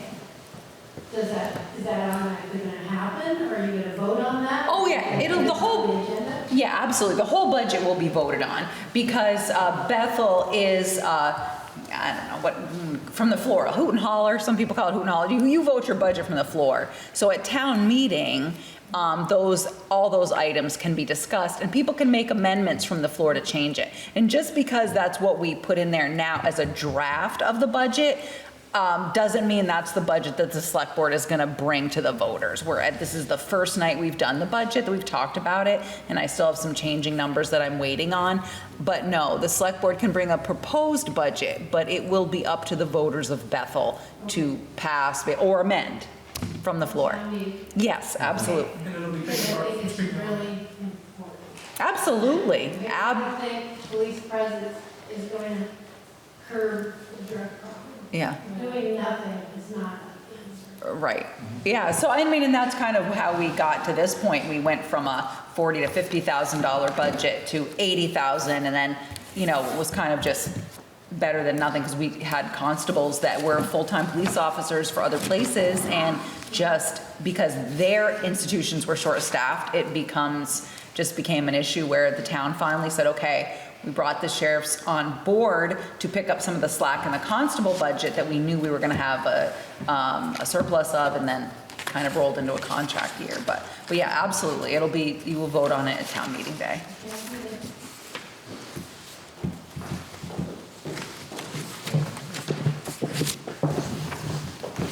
All right, thank you all. Yeah,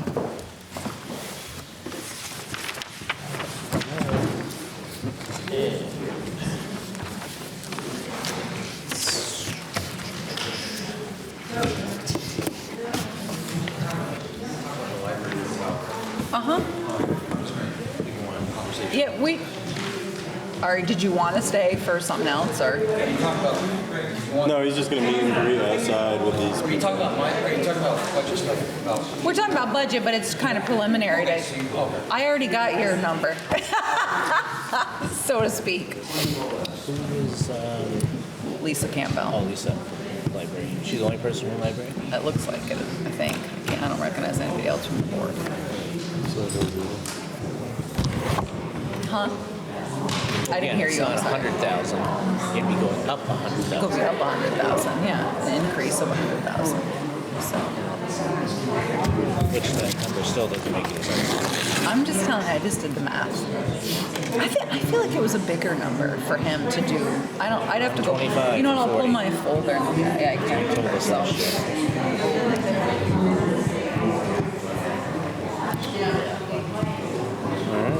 All right, Lisa. Thank you for waiting. Sorry. You just have to speak really fast. Yeah, minus 32 minutes. So I think what is happening is we'd like to request the same appropriation we did last year, which is the $35,000. I think Bennett just sent a letter. Okay, that's good. But anyway, and I guess what I'd like to know is what questions do you guys? What can I can talk on and on about the letter, but tell me what you know. I did include in the packet the letter that you guys had, that you gave to Kelly for town board, so that the select board could see what your write-up was of the past year, so you had so that they had some information that you had already compiled, just so you know. So you guys have kind of seen what we're up to this year. We've got a draft, we've got a starting place for a strategic plan, sort of addressing stuff around fundraising and physical access to the building. Our next project for that is hopefully repairing the front steps that are not in good shape. We're applying for a grant. It's a reimbursement grant, but so we're trying to strategize around how to make that work, and not only fix the steps but make it accessible for folks who are using walkers or wheelchairs and have other kinds of mobility issues. Because you fixed from the sidewalk up, right? Because I remember you were doing, you and I had a conversation about your concrete there. Right. So the steps from the sidewalk are fixed. Yeah. They did also fix some of the sidewalk between that and the next set of steps. So, but what we're really looking at is the front steps on the building. They're made of granite and they're starting to corrode and they're starting to fall apart. So that needs to be addressed hopefully sooner rather than later. So we're working on that. Accessibility in terms of digital stuff. So we've got some digital stuff that we need to get going. So we've got an owl device. We've got a smart screen. We've got a device that allows people to tap into it with their hearing aids. So, and we just need to get that all up and running. And that was from a grant. That was all grant. Do you have an application or eye on a specific grant right now for your stairs? Just because I saw something about a community building grant a little while ago, I can search my email for it. That would be great. Yeah. Anything like that. Yes, the grant we're looking at is the American Library Association. This wasn't that. Okay. This wasn't American Library, so I'll find it. What we're doing is like a small and rural libraries grant, and hopefully would be $20,000. We would match. We would obviously have to find other funds. Yeah, I'll look through my inbox because I remember reading it and I can't remember if it called out libraries in particular, but I'll go back and find it. And if it does, I'll send it to you. Okay, that would be great. Because if you guys ever want to look at budget stuff, it's all, in the Bethel library, it's all public record, so you can come in and take a look anytime you want. I don't want to take up a ton of time here, but we've been really blessed with some very active board members who have, pitched in and helped get that sorted out. It's looking positive. So do you feel like that's going to be your standard for a while, is the 35,000, since you obviously have seen your budget and you kind of are seeing the longevity of it, so you feel like you're going to be holding there for a while? I hope so. Yeah. What it's helping do is, as you guys know, there's an investment account that we used to pull our operating expenses from, and because you guys have been able to support us, we haven't had to do that. So that's been able to build up, and that's the idea, is to have an account that then will ultimately, in the long run, support the library as it's moving forward. So hopefully the town won't have to help forever. So yeah, and I'll look at that and see if it's something that, hey, if it works, I'll send it to you. If it fits for that would be great. That would be really helpful. Yeah, and anything like that. Yeah, no, I forward stuff to the school sometimes, and I should be, and I'll definitely keep my eye out. some things I send to the school are like kids naming snow plows. I get these sort of things. I send them to Jamie but I'll take a look back. I'll circle back and find that grant. That would be helpful. Yeah. It is a historic building, but it's not like designated historic, so there's I'm not exactly sure how all that works, but there's a slight difference there that we have to be aware of. Have you ever approached United Way about funding in particular? I know they've had some programs in the past that I've seen in Addison County where they actually go to employers and people automatically, right out of their paycheck, give to the United Way and different things. And I haven't seen that here, but they have been known to give out grants and money for a lot of different things. So that may be somebody to Google or to find as your local United Way contact, just to, hey, they got free money laying around. We have a board member who's looking into a course from Common Ground on fundraising for nonprofits. So there's that happening. We know we need to expand, how we're reaching out to the community in terms of funding. Yeah. And have you tried partnering with Mary Shell and the rec? Yep. Yeah. Yes. Yeah, great. So, we're partnering with her on the Vermont Reads this year. She got a grant through the Vermont Humanities, so we're partnering with her with that. And, we've had the history talks up there and all that kind of stuff. So it's been really, really an exciting year. Yeah. The other thing to think about too is you've seen the sign out in front of this building for the War Memorial. I don't know if you guys have ever thought about a capital campaign. Sometimes people like seeing the thermometer with the money. If you needed a match of $5 or $10 grand, sometimes people see that and get some inspired. So you never know. But I'll scroll through there and see if I can find anything. Sure. Yep. And I know last year we talked about it a little bit, but it would be great if it could be included in sort of the general budget as opposed to having to go to the floor every single year for these appropriations. Yeah, I'm not sure they've made their mind up about that just yet, have you? Well, I know the library and 3 others are Significant. are larger than, are likely to be on their own, but we haven't made that decision yet. They're just preliminary, they're on their own right now. I had a couple of questions. One was, just elaborating to the budget. Would there be something easy that Therese could get a copy of that would show the, high-level budget versus revenue stream that you have at the library? And then I know we started talking, 3 or 4 years ago, I think, when we started talking.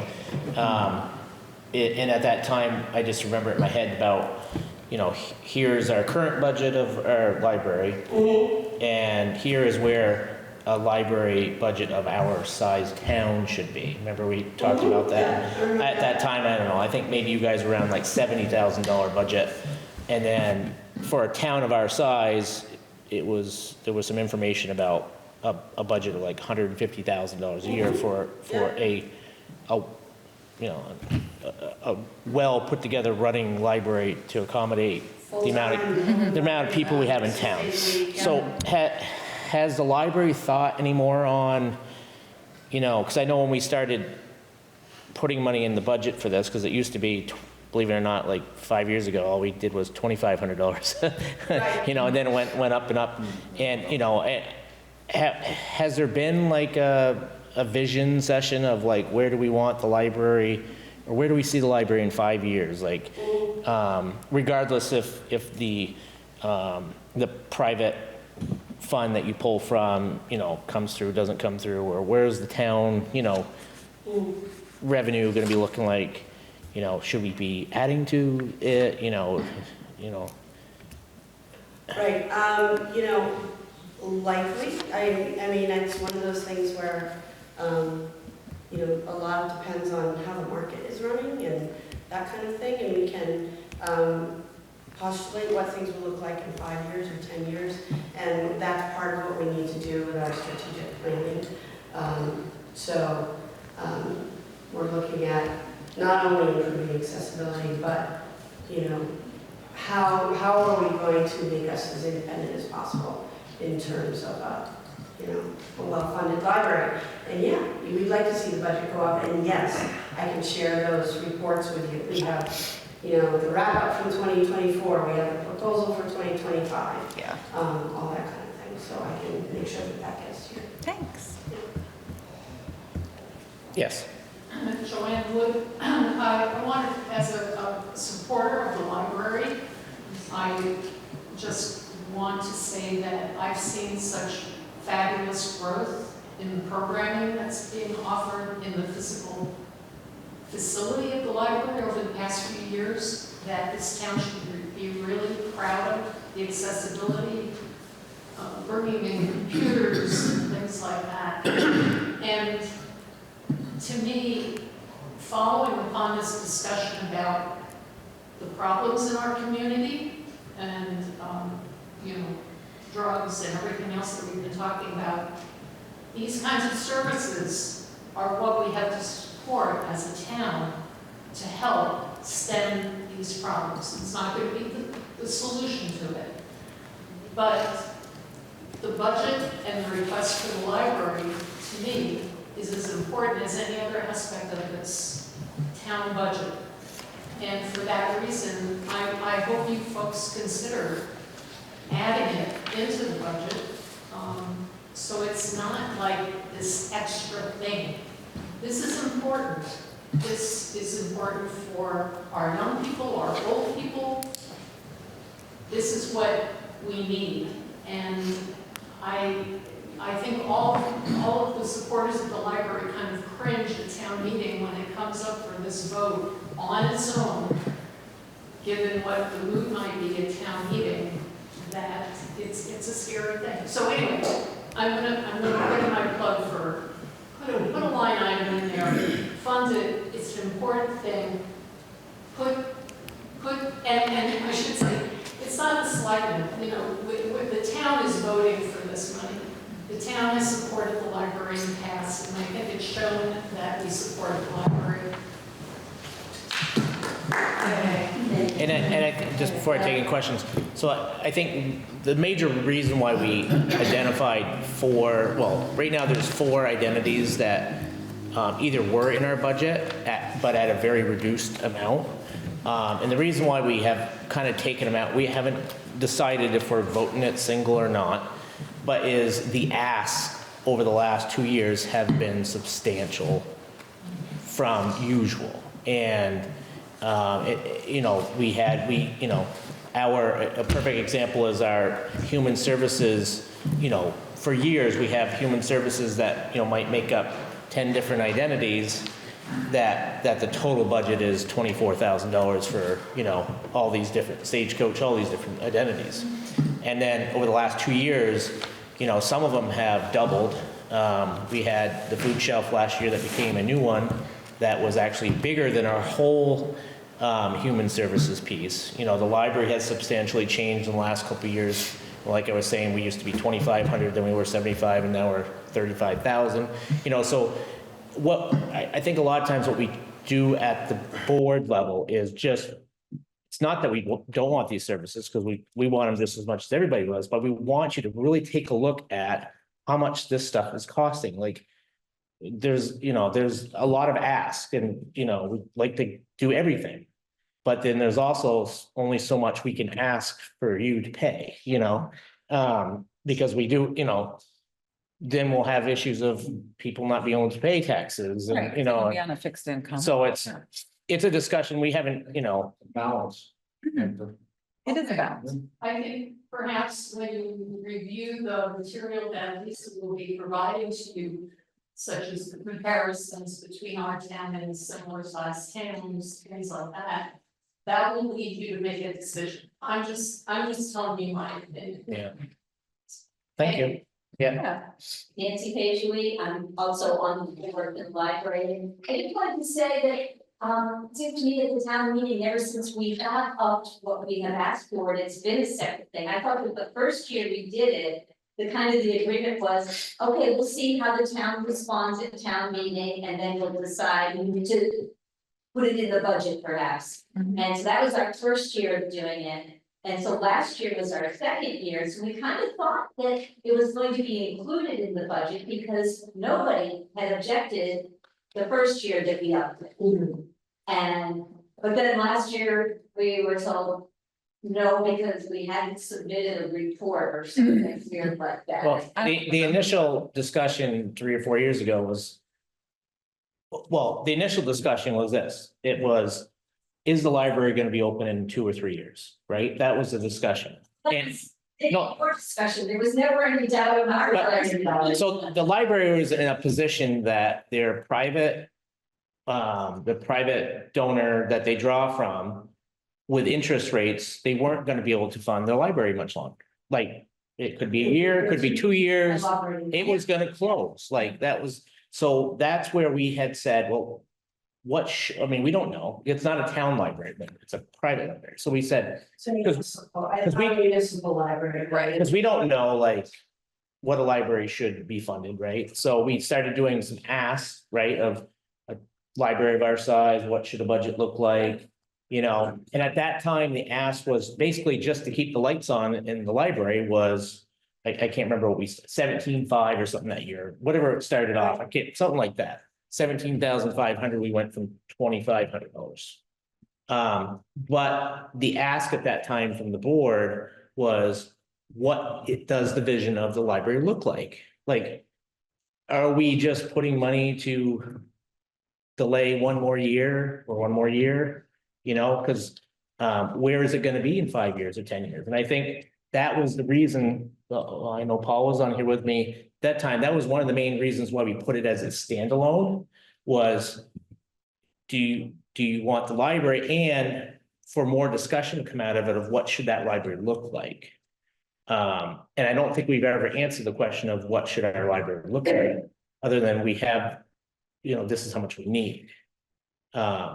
Because there is no certainty. I mean, I don't think anybody can sit here and say what the certainty of the library is 10 years from now. No, we're hoping that interest rates stay higher so that they can draw from it. Yeah. Right. And I'm supporting the library, so I think it's fair to say that it's gonna be there in 10 years. But And hopefully in 10 years, you know, we'll be looking at a different financial picture. So, and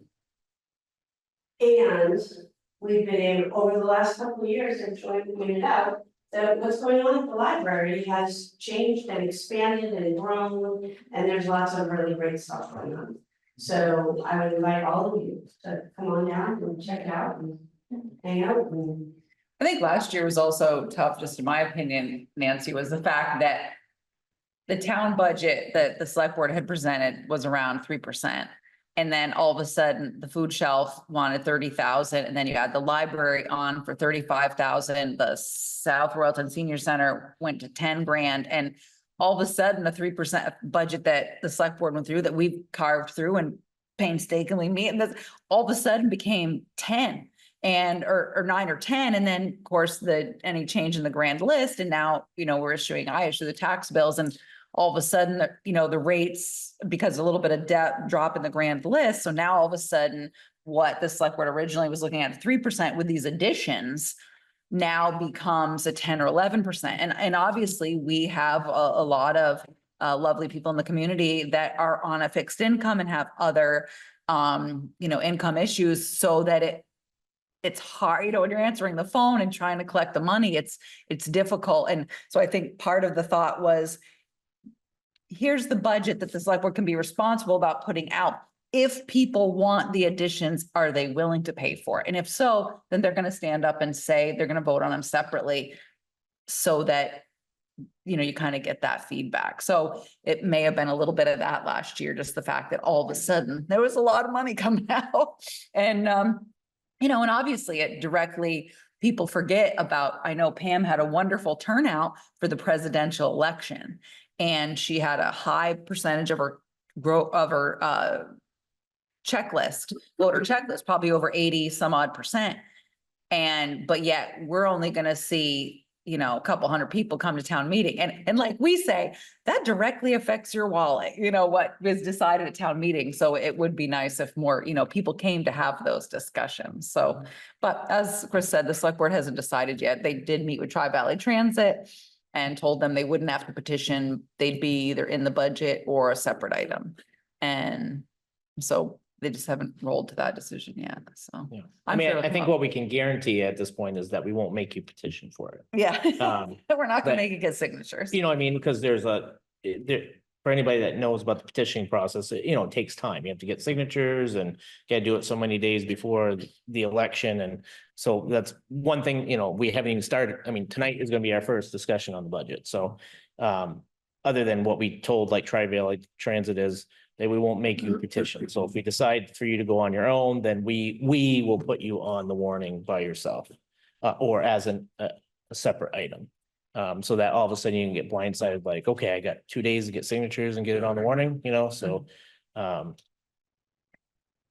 Yep, This just made me think of another topic. Mhm. Sorry about the library for a second. But when you do get those phone calls from those people that are having a hard time paying their taxes, my sense is I've heard, I don't know if it was Pam that said this, somebody said it recently at a meeting, that there seem to be a lot of people who don't take advantage of the homestead. Well, in fact, I helped a woman, a friend of mine, I found out that she didn't know anything about the homestead. Mhm. And her taxes, this past April, I helped her do her taxes, Mhm. and she went from paying $1,200 a year on her property to $196 Mhm. because she filled out the homestead. Yeah. She's on a fixed income, she's older, she's living in a mobile home, and yet she was paying $1,200 Yep, and went down to 196. She doesn't file them on taxes normally because she doesn't have enough income. exactly. And And so, that, so anybody saying this to people in general, this is Yeah. just a weird conversation she and I happened to have. Yeah. She knew nothing about what I was talking about. And Yeah. it took me half an hour to do her taxes for I her. know, absolutely, this discussion, the information's on the tax bill, of course, and the state of Vermont put something out. However, that's always, when someone calls, that's the first thing that Dietrich or I do, is we pull up their tax bill and see what's their homestead status. The listers also see that too, so the lister's office can report to the state, this person, probably needs to file a rebate. But we will automatically, that's the first thing we look at, and then we will say, here's the number to the state of Vermont. Or we also get some people, it's a frequent thing, sadly, people who have had their taxes prepared and the tax preparer has not done that. So we say, reach out to them but you're right, when people are under a certain income and they don't have to file taxes, but yeah, that's the first thing we look at. Is to see that they have. Maybe we could have some kind of, Well, thing set up for volunteers like me, where we Yeah. can sit down with somebody. we usually Not tell, complicated. talk to Capstone. We refer people to Capstone because sometimes they will help people with tax preparation and things like that. So we definitely, put the word out. I'm sure they could ask at their local senior center and different things. You can see it advertised in the Herald, but yeah, it's always the first question we ask, always. Just a segue on that. Senior Center has a tax preparer there on Tuesdays that's free of charge to senior center and senior center. That's one of the benefits of the senior center. Nice. that's good. Yeah, good to know. Thank you. Which is also where you can get a good meal. $5. Yeah, exactly. Exactly. Yeah, there you go. Good to know. Right. Thank you. Any more questions? Sounds good, Lisa. Thank you. No, Mhm. thanks. All right, and finally, we'll just, public comment for anybody that wants to bring up something that's not on the agenda, I would like to make two comments concerning recreation. Okay. One, you guys are aware that we have our recreation meeting on the first Wednesday of the month, right? So I submit the agenda on the 4th, the calendar. Okay, which unfortunately I pressed the wrong button on my computer and sent her November 2023 minutes. Oh, And that happens. she let me know right away, so I sent her the agenda. But unfortunately, what happened is, I think she put it in your packet here, because we had our meeting here. I didn't do the minutes until the weekend, and being that the 11th was a holiday, Mhm. the town didn't get our minutes until Tuesday the 12th. Okay. So looking at the packet that you guys went over Today? on the 11th, Uh-huh. you guys looked at the November 2023 recreation minutes. Oh, we did. I didn't realize. Okay. Yeah, All right. okay. So that's what you were looking at your last board meeting. All right. Our minutes, you get to look at usually the second select board meeting. So we should be looking at our minutes tonight, but you're not. No, I don't see them in the packet. No, because you thought you looked at them. Well, we don't, actually, the minutes go to Kelly and she prints them out and automatically puts them in the select board box and I make the agenda. I don't look and see. If there's not minutes in there, I'm not counting to see whose minutes are in there and whose aren't. It's Anyway, Kelly gets it in there. So I remember that, yeah, but so they'll catch up eventually. The Right. select board will see your minutes once they're in here. So maybe you'll get to look at them at your next meeting. Yep. So just so you know, should be usually the second. Okay, my second comment is, I got a email from Therese late on Friday night. Yeah, when I was working on the budget. And about whether to put what in the improvement fund. Yeah, I didn't know. Okay. I have it in this budget. I wrote ask Ellie Right. question mark. So she was asking Yeah, us to reduce it to 5,000. yeah, I wasn't Now- sure. Now, I want to plug, now we're such an active committee with all the different programs that we did last summer between Kids and Coffee, bike maintenance, camp kickflip about skateboarding. It did not cost the town anything. So I didn't want to make a decision about the reduction to 5,000 without talking to committee members. And we're all in agreement that, just like they were mentioning about the library, about doing positive things, we feel that 10,000 should still be in the improvement fund. All right, so just remember that the 10,000, money that goes into the capital, which is fine. Like I said, I asked you. I wasn't sure. The thing about the capital improvement fund is, remember, that is for items that we can amortize over, we're talking about 4 or 5,000. It's a skate park. It's on the committee when we Yeah. established that Yeah, so fund in 2012. I'll make a note, 10. And we would like to keep it. All right. So I put you in at 10 just because I wasn't sure. So thank you. I was working on the budget late that night. So I got to that part and I was like, oh, I got to email Ellie. So I'll put it on there and the select board will take it as a recommendation and make a decision about what they want to do. But thank you for letting me know. And it also might be getting to that point in time, Ellie, where we need to sit down with the rec committee again and kind of what is the next Yeah. piece of the pie look like?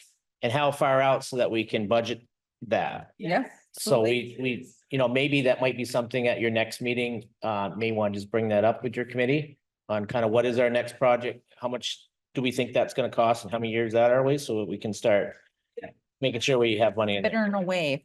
Yeah. Right. What's happening, we have been talking on them. Mhm. And we haven't, so really look at our minutes and see what the decision we've been. Well, I'm saying, Ellie, we need to know how much is it gonna cost and what do you want to do? We don't. Well, then I don't know, right? You don't know, I don't know, right? we don't know, But if you say, I'm just making up, if you say we're ready to go in the next 3 years on a. Right, but what I'm saying, Ellie, is if your committee sits down and says, the next piece of the pie is tennis court. And we're looking at doing that 3 years from now, and it's gonna cost, make it up, $80,000. Then we get to start thinking, how do we fund that? Okay, we got 30. Oh, we gotta come up with another 50. How do we do that? Okay, we're gonna split it up over 3 years. That's the information we need to know, so that that number that we're talking about going, that's has been 10, has been as much as 50, and it's been down to 5, so. Phase one, so we're researching about how much land and how to put a next project in. That's the research we're doing right now. Okay. Because we're limited in land and space. So that's what we're working on. Ready. All right, any other public comment? Anybody in person or online? I assume the sandhill construction thing will be brought up. You mentioned you're bringing it up after, right? Just something to do with a sewer line. Did you have a question? I just about like, no. No, it's not done yet. There's obviously still some cleanup and they've got to come back and, this is. Clean up my driveway a little bit, just because like they put a very like we don't really have a driveway, it's really, we have like a lawn where you can park a car. And so like, they gave us a very like firm driveway on one side. Nice. Is it okay for me to write that down, or should I wait until they're like? No, they're working on it this week. Yeah, They started at the top of the hill and they're working their way down. yeah, and look, they're gonna be back in the spring. There's no way they're Doesn't have to wait seeding till back and in planting spring. grass. It's only gonna take with a snowstorm coming, so, but yeah, definitely. But so they're still doing some cleanup and stuff, but you know what? Let them. No, just wait them out, see what happens. And It got quiet for like a week or two, and I didn't know what was happening. it was, they were doing other projects and of course they pulled off while we were having it paved to go do other things because they still have other aspects of the water project they haven't completed. So, but yeah, no, so they're still going at it. That's all. Mhm. Huh? Yeah, you have, hang on a second, Alvy, Sandhill, I'm just making notes for, but yeah, there still has to be some cleanup there. Obviously, I met with you and AJ and I met with you and I did end up talking to Nick from Hebert and they're gonna put another stone in the middle like we talked about. They are gonna put up reflectors. And then what I had done was contacted the engineers and said, look, I want this to be a warranty issue so that we come back and look at it in the spring to see how it's held up. I think it looks nice. You think it looks nice, but let's see what happens there. But yeah, they need to come back and do some cleanup. I think there was some material dumped over towards the railroad. And so I think that they should still have some cleanup back there to do. Where was that? In front of the fencing, it keeps the water directed down, so like, to the south side of the building. Basically where they started having no pavement. There's a big pile of stuff that they left there, and the berm that was there is gone. Okay, so, all right, so it's where you pointed out to when AJ and I were there, right there where there was that material. So there's actually should be a berm there. Yes. Okay. Just keeps the water. All right, so there was material dumped there, but needs to be a berm. Okay. A berm. Okay. And yeah, and there was some before pictures, so they can look at that. So yeah, so no, they're still doing some cleanup. But you're all, yeah, but you're paved and then that entrance, like I said, we'll revisit it in the spring. So if you have a real issue with it over the winter, just let me know. And we'll talk about it. Probably getting to the point, LV, where you're gonna talk speed enforcement on Sand Hill now. We didn't realize it. I worked from home most of the summer. I didn't even, Denise told me there was a speed. I didn't even notice. I was home, or I probably wasn't home. It was in the afternoon. Yeah. It was 4:30, 5:30. I was already gone. It was up there. Well, it's been years since you could even closely do the speed limit on there. Yeah. So, Yeah, I mean, our spot, I mean, we took 2 minutes slam on the brakes for our house, but like, Yeah. yeah, the second you get past that turn, it goes. Yeah. In the house, someone would go over, but I feel that way, the community conversation, going to every one of them, like, you're talking about speed, I'm like, I wouldn't drive the speed limit on most of them, it just doesn't. Yeah. yeah. What car's doing that? Yeah. No, I know, they're Getting- not worried about going to the shop next week. Exactly. And we did actually purchase to the flashing light that we have down here. We actually have one and we reserved it for Sand Hill because we knew once it was paved, it was gonna be like the motor freeway. So so we do They have should have one. banked that corner right before your house, because I see people come around the corner and they're on the other side. People who get confused, they think the road keeps going. I know. So we do have one and, so we saved one. So don't you worry, you'll see. Not that people listen, obey it, but there will be one installed, so. All right, any further public comment? Not hearing any, we'll close public comment. We had the resignation of the interim fire chief and assistant chief. So those are in the packet and, obviously, Greg, Timmons stepping down, he has, took a new job and, has a lot of responsibility there. And so he's, gonna take a little bit of a leave of absence and hopefully when he has more time to commit, he'll come back. Gary, I don't know how you can read that letter without having a tear in your eye, because it's fantastic. And what cannot be understated, what Gary Kugler has done for the fire department in the 8 months that he has been interim chief. He and Dave were always good friends. He was Dave, Aldrigetti's assistant chief, and then he had to leave for health issues. And, so for 8 months, he has really brought a lot to the department, suggested operating guidelines. There's a manual, there's a lot, and there's 40 more SOGs coming down the pike. He also we started with him, the Bethel Fire Advisory Committee, which was something that Dave Aldrigetti was also in favor of. So it's happy to see that come to fruition. And so he is stepping down December 1st at noon. He will remain as the chair of the Fire Advisory Group. The new policies and SOGs that the fire department made, the Bethel Fire Advisory Group made a recommendation to me that I appoint Paul Feeney as the interim chief and Corey Richards as the assistant interim chief. So I met with both of those gentlemen privately last week. Conversations, they are certainly on board with moving forward with the path that Gary has laid out, which is what we wanted. And so effective December 1st at noon, Paul Feeney will be your new interim fire chief and Corey Richards will be the interim assistant chief. It will remain that way until January, February of 2025.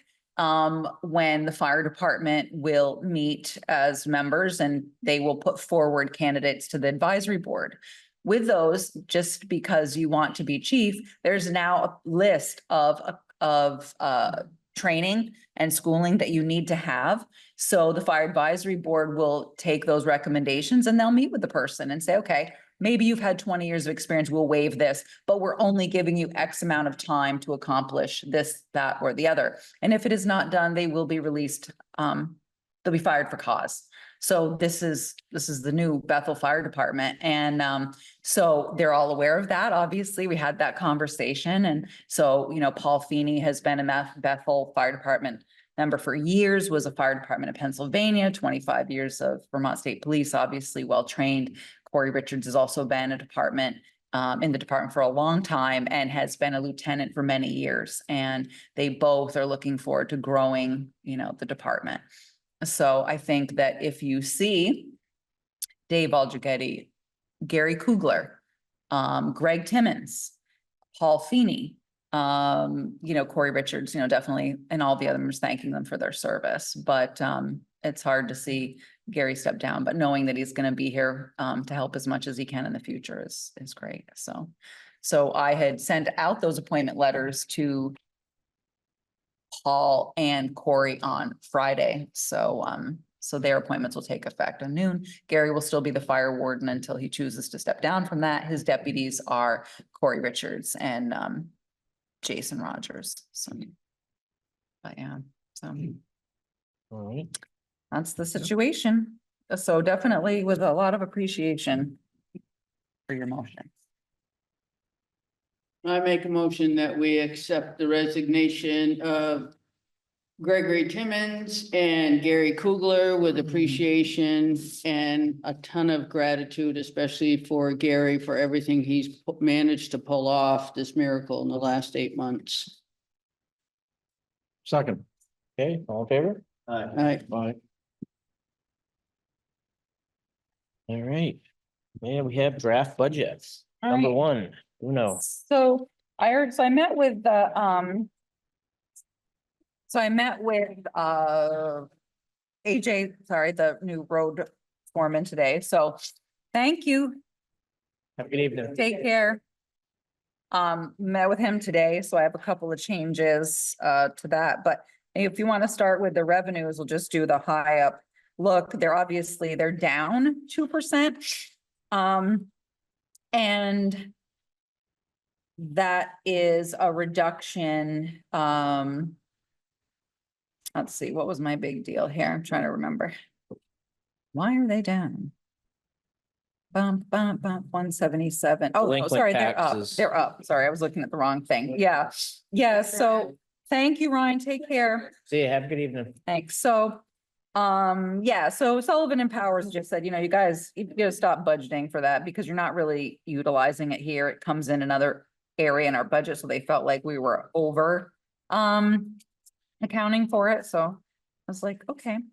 So other than that, the revenues there, I think were pretty stable. There's some things I don't budget for, obviously miscellaneous local revenue, because you just don't know what that's gonna be from year to year. So the revenues, are down 2.18%. So, the Public Works budget is up overall, and I made some changes to that today with AJ. But one of the things I want to say coming out of the gate is this budget includes a fourth person. And if you look at last year's budget, we had budgeted hours, I had budgeted hours, and they were in the parks budget. So if you look at the parks budget later, you're going to see a drop in that budget of 51.91%. And so that money was moved back up here. Also too, I did a salary survey and, getting people with a CDL is very difficult. We did just hire somebody. He should be coming on board next week. So we will be with 8, since Todd left, we now will replace him with Mike. And so we'll be back to 3 full-time. Paul Feeney will be back as a seasonal. And instead of Dylan McCullough doing some of the side streets, we'll be using Sumner Ketchum. And we added a little bit to his route. So that's where we're at right now. The new hire Mike is out of Rochester and he has a CDL Class A. But it's hard to find people. It's hard to find, and everybody's looking. So you look at Braintree and Pomfret and Sharon, and one guy came to Sharon, and then he left to go to Pomfret, and then somebody else left, it's a thing. So definitely looking at the salary survey. But just keep in mind that some of this money, when you're going, oh my God, this budget's up so big, the other one is down 51%. So. But the net on those two it's a positive 53,000. Sure it is. Yeah. Cause you got to look at health insurance again. Yeah. I took here doing, currently have 3 singles and 1 family plan in here because we don't know who the fourth person is that we're going to hire, whether they're going to need a single or family. So that's always, as well know, that's a big stretch. So is there a family allotment in for that fourth person? Yes, that's why the budget's, that's why it's, the health insurance budget went from 48 to 82 because I am currently budgeting for 3 singles and I always budget for a family on a position I don't know, just because I don't know. I'd rather have a surplus than be in the whole 40 grand coming out of the gate. So can we ballpark how much that fourth person costs? I'd have to tear it apart for you. I can make I don't know off the top of my head, but how much does the fourth person cost? I don't have my spreadsheet in front of me, or I could click a tab and tell you. I know I should. I don't know why I don't. How much does fourth person budget cost? Okay, that's fine. And, so the rest of the stuff, town-owned equipment, some of this stuff is going to change a little bit because I met with AJ today. One of the things that you should know is our underground tank did not pass inspection. So there's this whole thing that I don't understand about like cathodes or something and the readings, and I even called this lady at the state who's run this department, the section for years. She goes, I don't even know what it means. So anyways, we got an estimate for, I think it was around $15,000 to dig the tank up and make this repair. But what we want to look at is what would it cost us to go to an above ground tank? Because how long is this tank gonna last?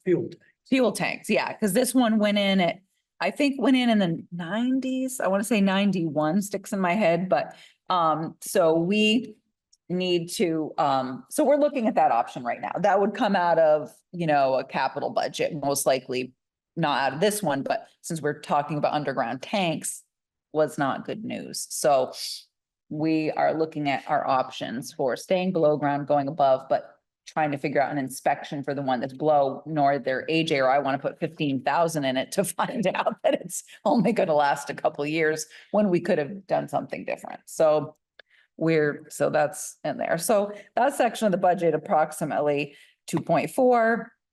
Hired services, same thing. We did up the roadside mowing. AJ feels like we finally nailed the mix on what we're getting for roads, but I did increase the budget by like 4% just for contract. If we're paying an increase in insurance, I'm sure he is as well. If I can ask. Yeah. Hired services, is that different than cemeteries down below? Yes. Yep. Cemeteries is strictly cemeteries. Hired services is if we need a culvert installed and we don't have grant money. Cemeteries mowing? Yep. Cemeteries is mowing, could That's be not- some tree cutting. Could be if someone came in to do a little road repair, that sort of thing. Right. Yep. Excuse me, it's a hired service. It is. Yep, it is. Materials, I have the price of 750 a ton at 86.75 a ton. And I need to up this because that's what we're gonna pay this year. So I need to raise that because of the price increase between last year and this year. So this is a little low.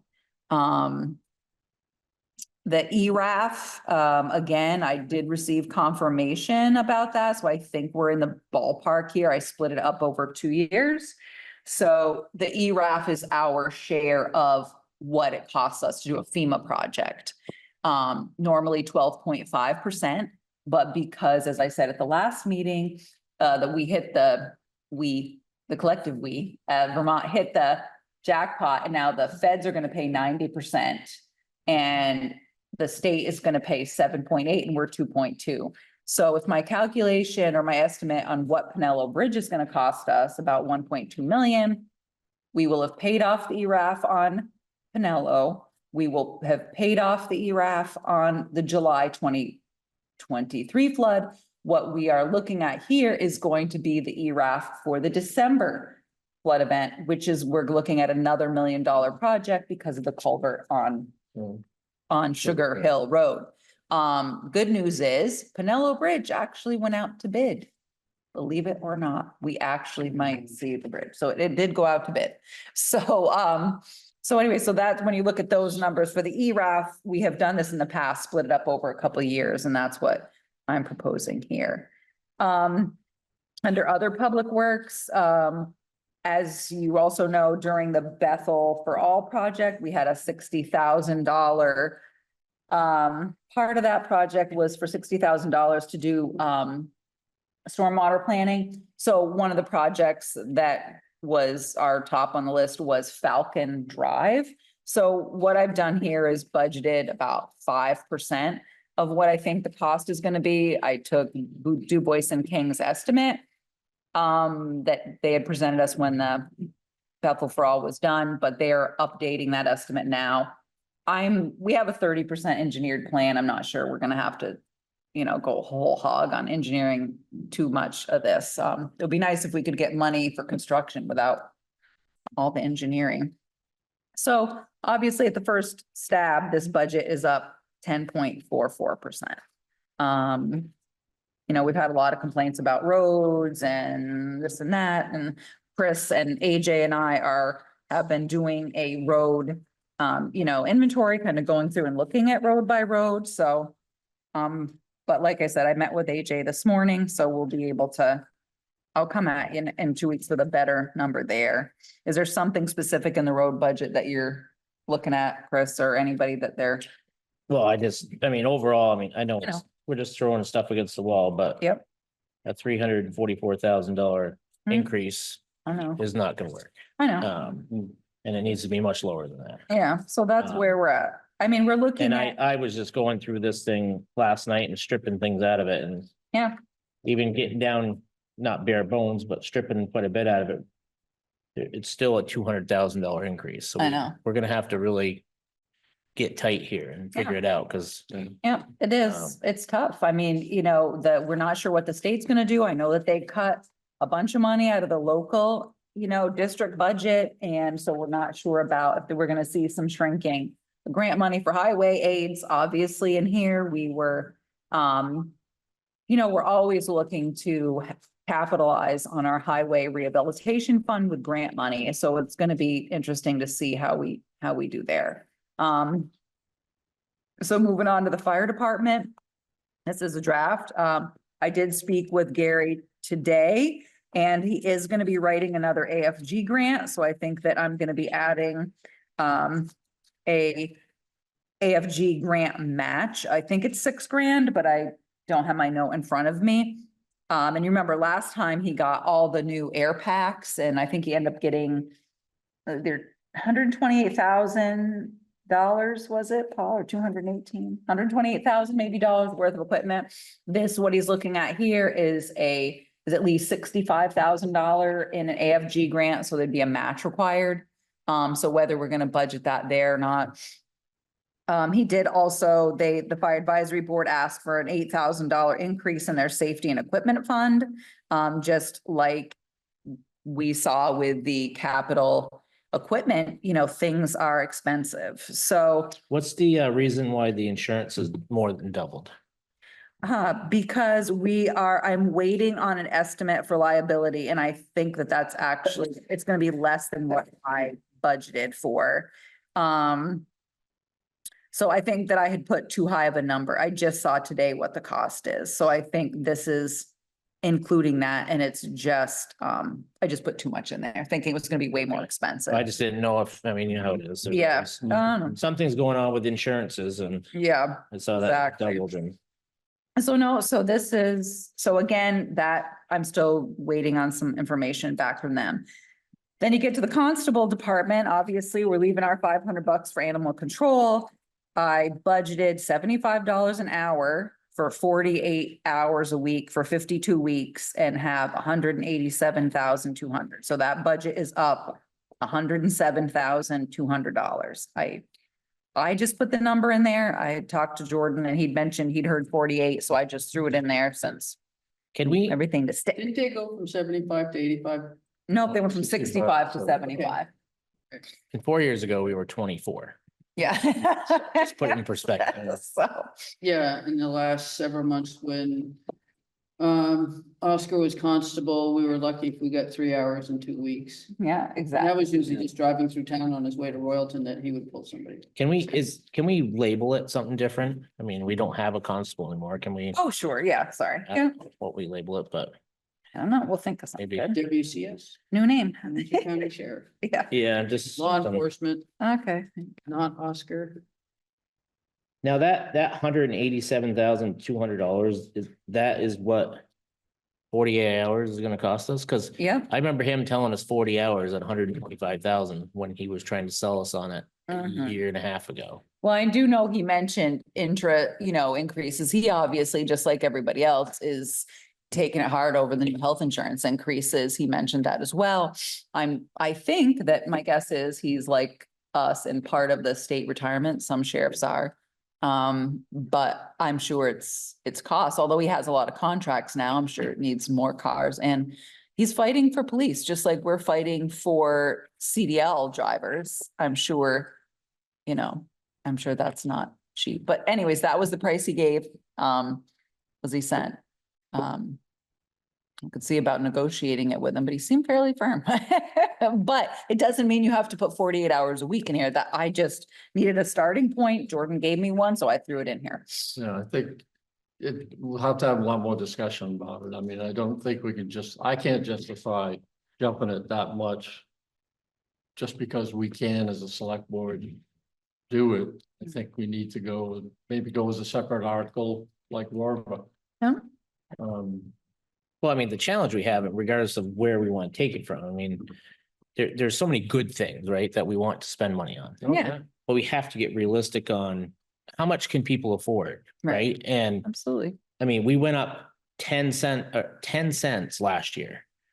And this budget here, we would go up probably another 15 cents. I mean, Depending on the grant. and I know everybody goes to town meeting day and nobody's afraid to vote anything down. But then as soon as they get their first tax bill, we get so many calls saying, can't afford my taxes, I can't, you know, because on town meeting day, it's easy because you're not having to write the check that day. But then 3 months later, when you get to start writing the checks, you know, we have a lot of people in this town that are fixed income driven. And it's challenging because we need the service, but can we afford the service? You know, Yeah. how far can we stretch people? And yeah, that's great. Like some people have assistance towards their taxes, but we all know that if he gets assistance on his taxes, that means that we all pay more. Like it doesn't just go away. It's poof, you know, Right. that means all of us have to pay more. And all of us, just because our income might be more, doesn't mean that our level of need isn't there, right? So it's a challenge piece of it. And I mean, at the town level last year, and this is the frustration is town level last year, town meeting day was, yep. Everything goes in, school meeting, school's not going up a dime. No, barely passes. Then they petition to have it try to, you know, Yeah. like, what are we doing? Like it's, you know. Any idea? I'm not a fan of keeping track of what the school's up to because they're separate. They don't but know. I just they had have a no meeting today. idea how much of a increase. Because we're they're talking doing. about the bond, you know, potentially, well, we are talking about putting the bond vote back out in town meeting day and we don't know, but I mean, one would assume that's probably going to be very similar for us.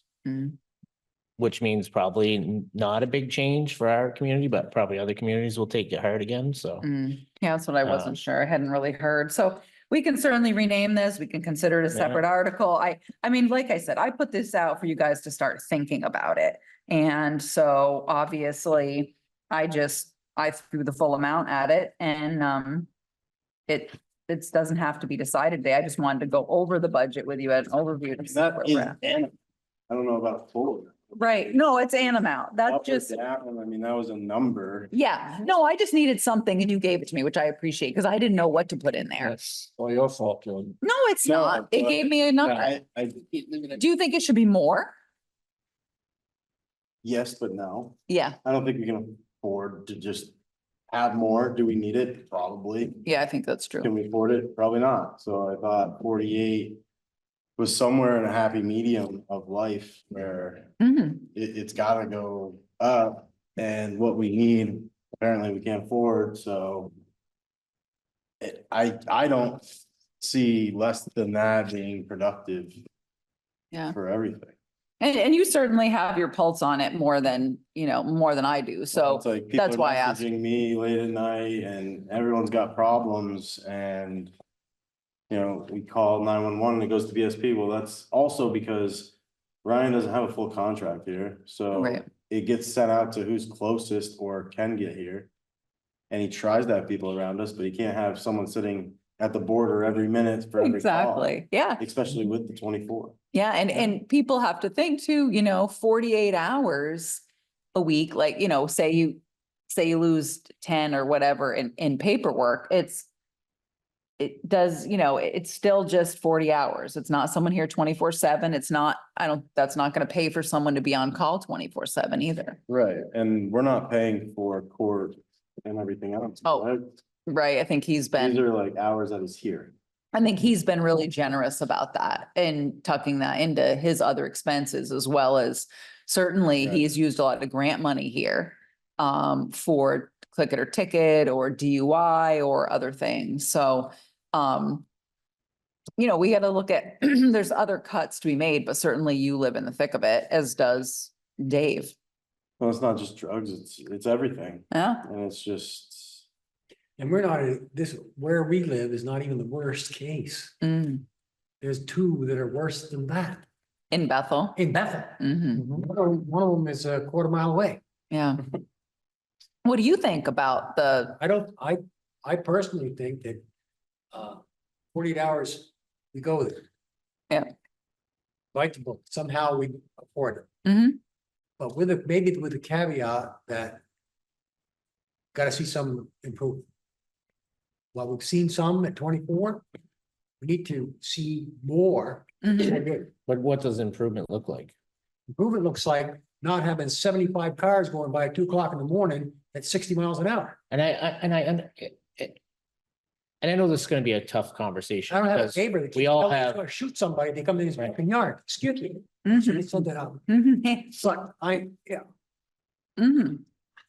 It's stressful. and It's I know very it's stressful. it's a tough discussion and it's a tough topic to talk about, but like, and not say that, I mean, perfect world, I'd love to have, a full police department here.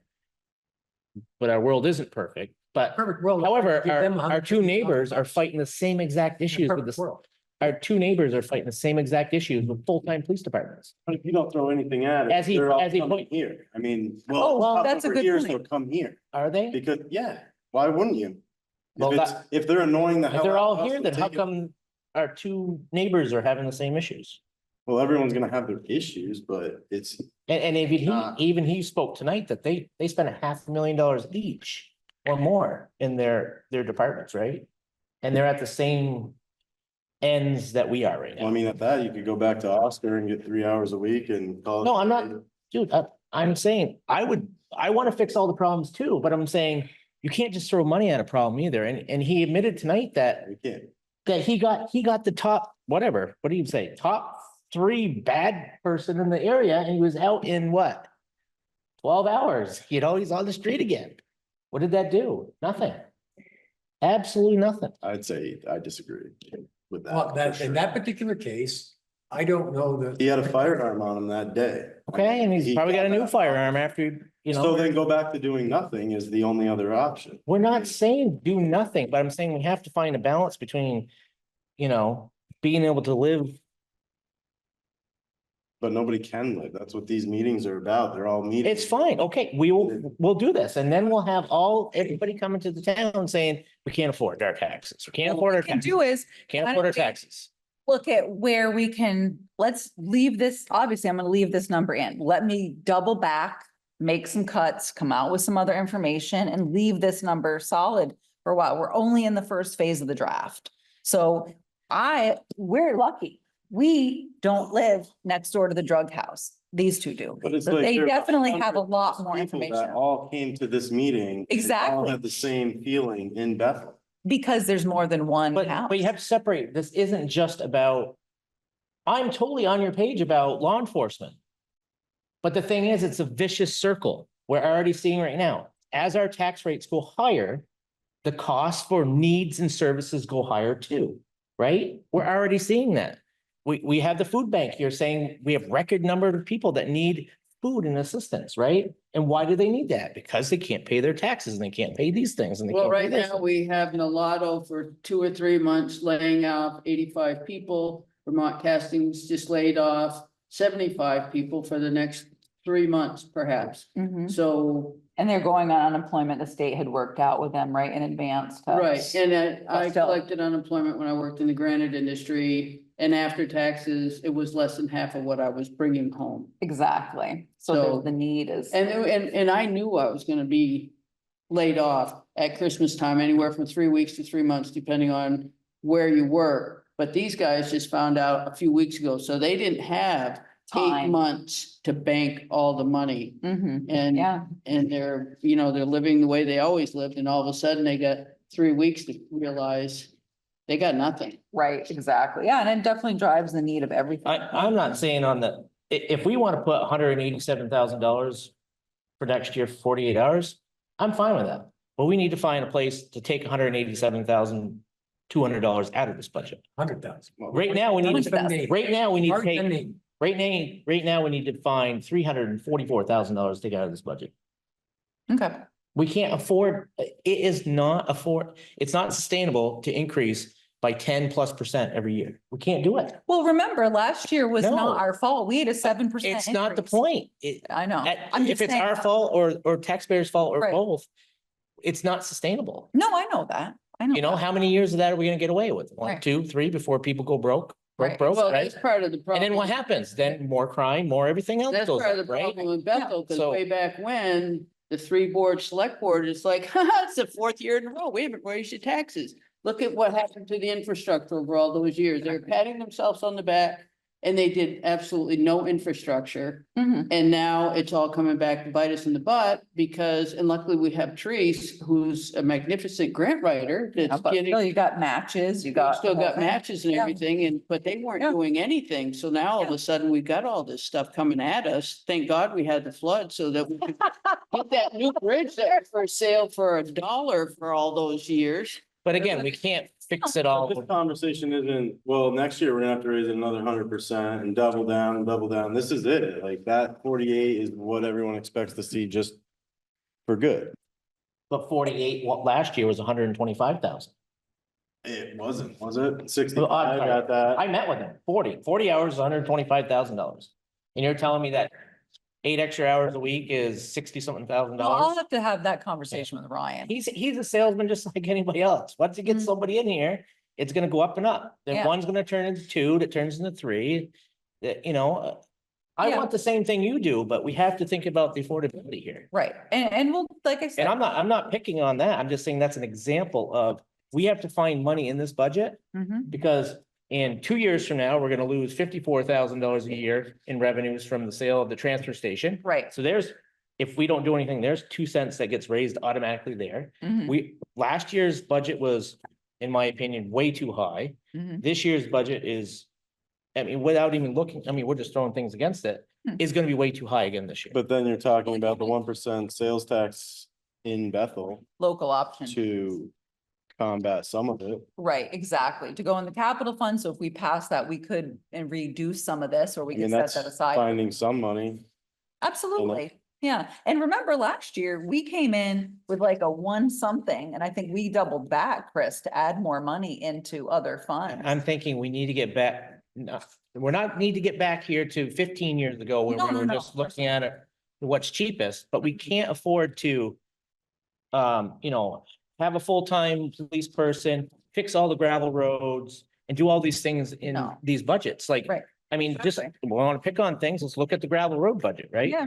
I mean, gravel roads is more than tripled in the last 3 years. Yes, yeah. And that, I mean, we can't afford all this. and That's that's the point. exactly what Denise is saying, because if the gravel roads budget went up 2% per year, we would not be where we're at now. Exactly. But I'm saying we We're paying can't fix for it all. for We years can't to fix it go. all right now. No, I agree with that. Lackadaisical. Like we were, and that was high because before that, so 3 years ago was $50,000. We're proposing 100,000 right now. And Teresa had made the comment that that's probably even higher than that. And 2 years prior to that, it was $25,000, you know, Right. so it's Yeah, it depends on. it's just, I think we're getting to the point where we got to value the needs and wants a little bit better Mhm. and put a budget that people will feel good about, Right. even if they have to vote on some acts. I agree with that. Um, So yeah, so no, we'll, like I said, I threw everything in here and I met with AJ today. I was expecting more information in the fire. You know, I had we're at the rec budget now. I had $5,000 in for the improvement fund. She's obviously saying 10. Obviously it's the select board's choice, but that budget at 5 was down 6.29%. So, and remember, that's even if the pool opens this year, because no pool director, no pool, so that'd save us a bundle. Parks and public places, this budget's down, you know, over last year, it's about half, but what I'm proposing in this budget is I can't find anyone to do the mowing. And for me to pay a CDL rate of 26, 28, $30 an hour to sit on the lawnmower is insane. Sell the lawnmower, sell the little trailer, sell all that and just contract it out. And then be done. And this is an estimate I received, so this number is legit. But that's just my, at this point, it's just get out, because we had 1 year where we had someone, I think I was paying about 18 bucks an hour. That made total sense. It was an $18 an hour job. It is not a $28 or $30 an hour job. So if we bid it out, we get rid of the liability, we get rid of, that sell the mower and just, deal. So that's a thought process, and that's why I'm thinking that way. I budgeted a little bit of maintenance in here for the band shell because it needs to be painted, but in hindsight, I can pull that because I would be able to put that under the capital budget. So there's that. The town office budget is up. The other thing too, we hadn't talked about, which is, this goes through the entire budget, is wages, as if, I think I started this with 4%. And so that maybe dial that back, and that would take care of, that would also, that's a reduction in everything, Social Security, Medicare, retirement.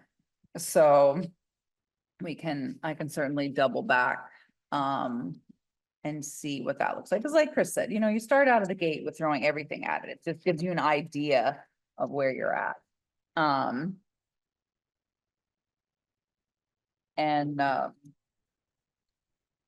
So yeah, so there was some, so I obviously have current numbers in here for health insurance. I have current numbers for, And that's with our new insurance company? yes, yep. So I have, so that's that. If we go down to the town hall, that budget is up a little bit. And I think, I remember where that came from. Oh, we need a little bit. It's going to be building repair. That Tasco, that's that electric charger out there.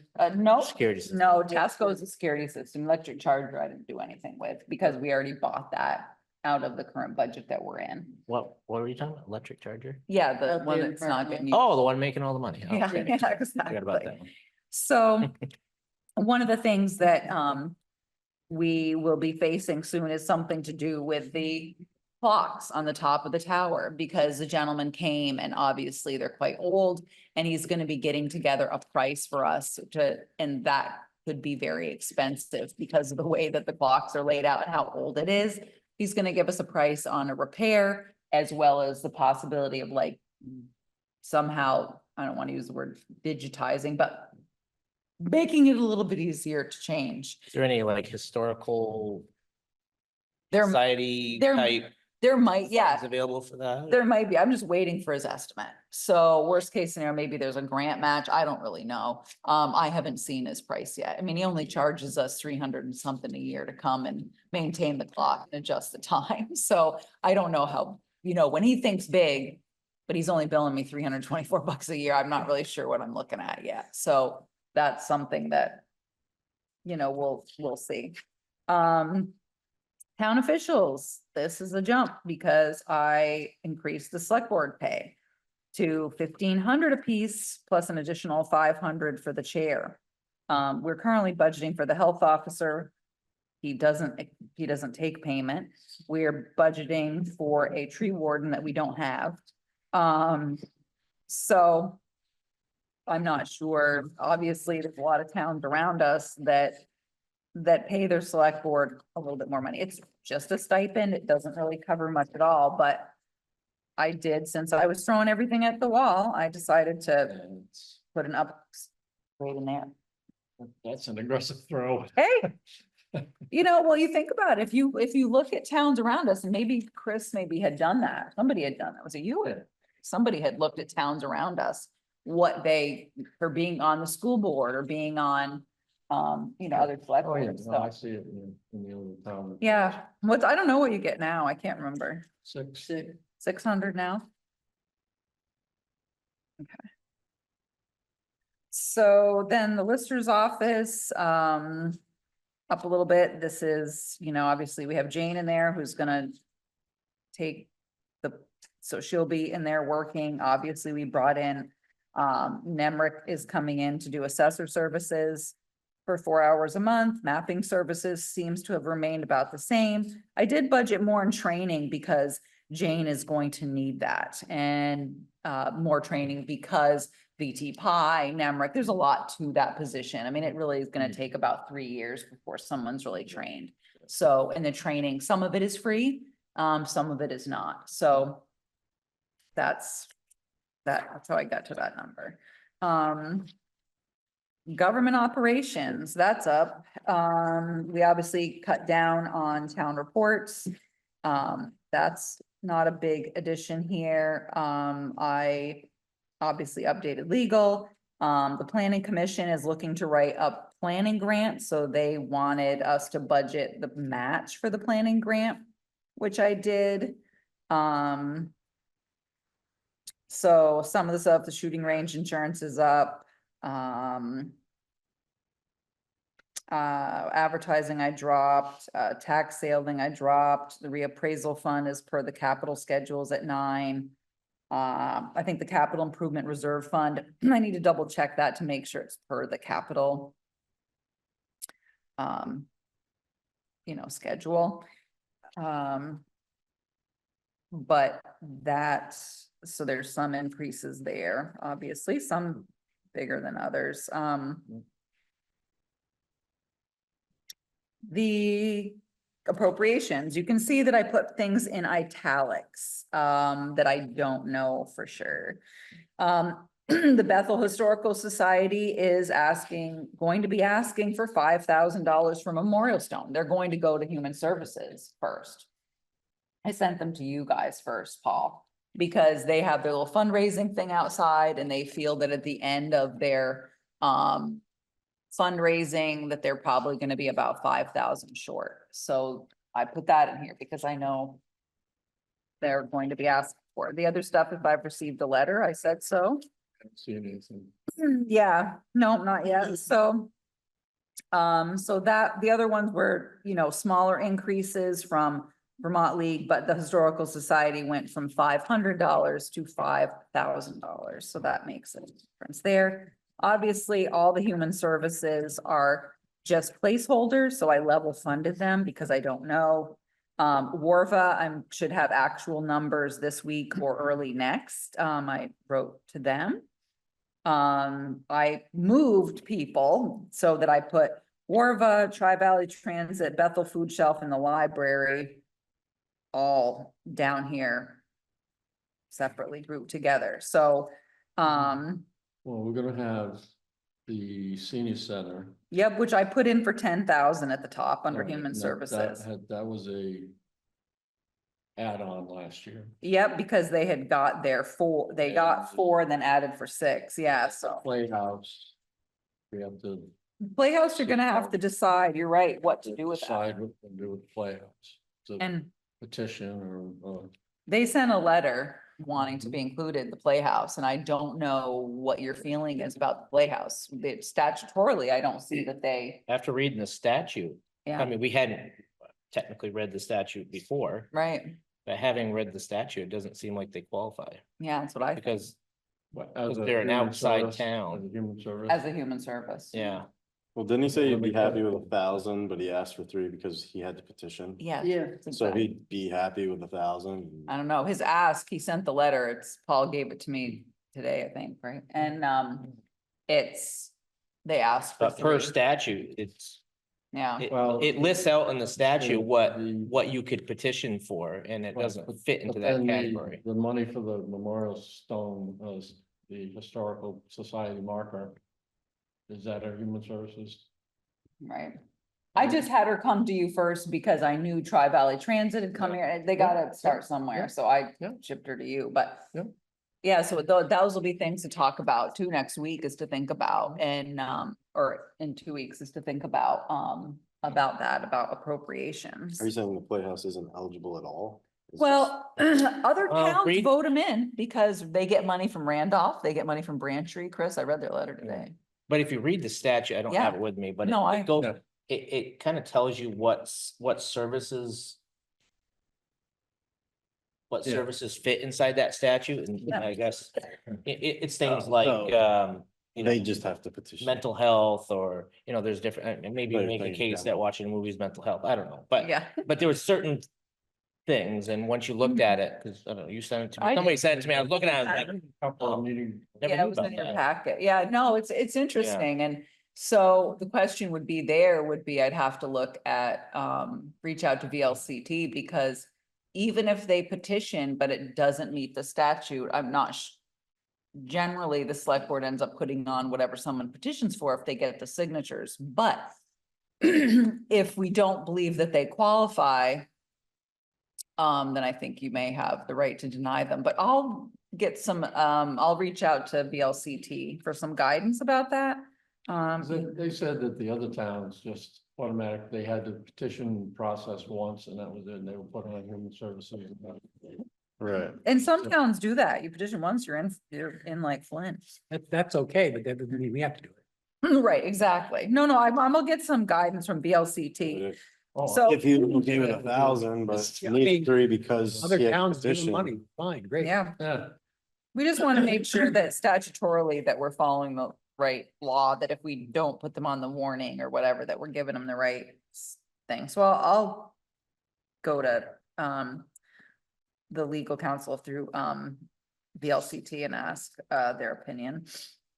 So yeah, between the projected increase that I had on Warva, your increase in Tri-Valley Transit, food shelf, library, obviously that group is up. Well, it's because library, yeah, I guess it wasn't there. So that's 41.6% right there. An increase, but let me see what Warva's gonna do. Frank will email me hopefully this week and let me know what Warva's planning on seeing for actual numbers. So at the end, debt service is. Remind him that 2 years ago, when he went up quite a bit, Oh. he said that was Oh, he's plateau for a retired. while. He's retired. Remember? He was catching up, Yeah, and we were gonna be good, and we are gonna go back to that like 1% or less. that's right. Steve Just Webster, remind him, but Steve Webster has retired. So yeah, we'll see. took a, I don't know, $20-something thousand increase one season, We did. like Yep. 25% or something. It was a big one. So the debt financing is the same. That matures in 2044. Your town hall is gonna retire in 2028. So you can see there's a slight decrease in that payment. Obviously, you've paid your interest. Now you're paying more principal than interest now. Phase 2 is gonna stay the same. That's gonna be the same until 2056, that 13,940 that we assigned here last year. So that budget is down 1.08%. County taxes were down, which is kind of freaking me out a little. They've been fairly clear on this 14,000 and they dropped to 11,728. So I'm actually gonna email the county clerk about that, because I don't know, I don't want to see some big bill after we've budgeted. So that's a slight decrease. The Alliance fee, I haven't seen the bill for yet. They had level funded it. I don't know what their plan is, so the so. alliance fee is what the town pays in order for residents to use the transfer station. Exactly. So we pay, I think Pittsfield and all of the member 7 of them, or what, towns 7 or pay. 8 or whatever it is. Yeah, so that's what we pay just to have the. That's you know, based on population perhaps, or? I'm- I don't, it's definitely not based on use. I think it was a per capita number. But I actually talked to Victoria the other day and asked her if the bill was out yet. So because I hadn't seen it and we normally paid in like October, so I reached out to her. So look, There's it's, been some movement there lately. I've noticed some pricing has changed a little yeah, bit there, so imagine so that. it could likely maybe change. and Maybe, as you know, It recycling. wouldn't change by much. No, so I think I budgeted. I usually budget like a 2 or 3% increase. So look, I'm not gonna lie to you, this is ugly. But this is but this is some things we need, some things we don't need, but so this is the first, glance at it. And I'll go back, own some numbers with the salaries. I'll get my final numbers, I believe, this week from the fire department. And like I said, I have to make some adjustments here because I just met with AJ today, so that's not in your copy. dial it back, make sure I'm not double dipping, that I'm not putting more money in gravel when I've already increased highway rehab. So and we'll go back and look. So like, we don't have a fourth road crew hired, but you have it in the budget. Mhm. So if we don't hire this person, there's potentially a $50,000-$60,000 surplus there. Yeah, I'm gonna ask, Probably a lot more than that. yeah, I'll go back and, Yeah, because- That's why I was wondering. yeah, Paul That asked me. insurance. How much does that one person worth? Yeah, so Paul asked me what it is, so I'm gonna go back and, I made a note to figure out what that person, cost. Because Paul asked me, so I'll double back and see what that looks like and call it out separately so you can see, I'll put a number on it. And just go back and make sure that, some of the numbers match the capital schedule. To make sure that, like I said, if I've increased gravel, which I did, which was the first run at it, because we get a lot of complaints that the roads are all down to bedrock. Well, okay, so where are we gonna get that money? So I'll double back and look at capital funding versus budgets and see. Now, under the gravel, the newer manufactured sand that we're using in the wintertime, is that in with the gravel No, money? that's in with Separate? sand. Yep.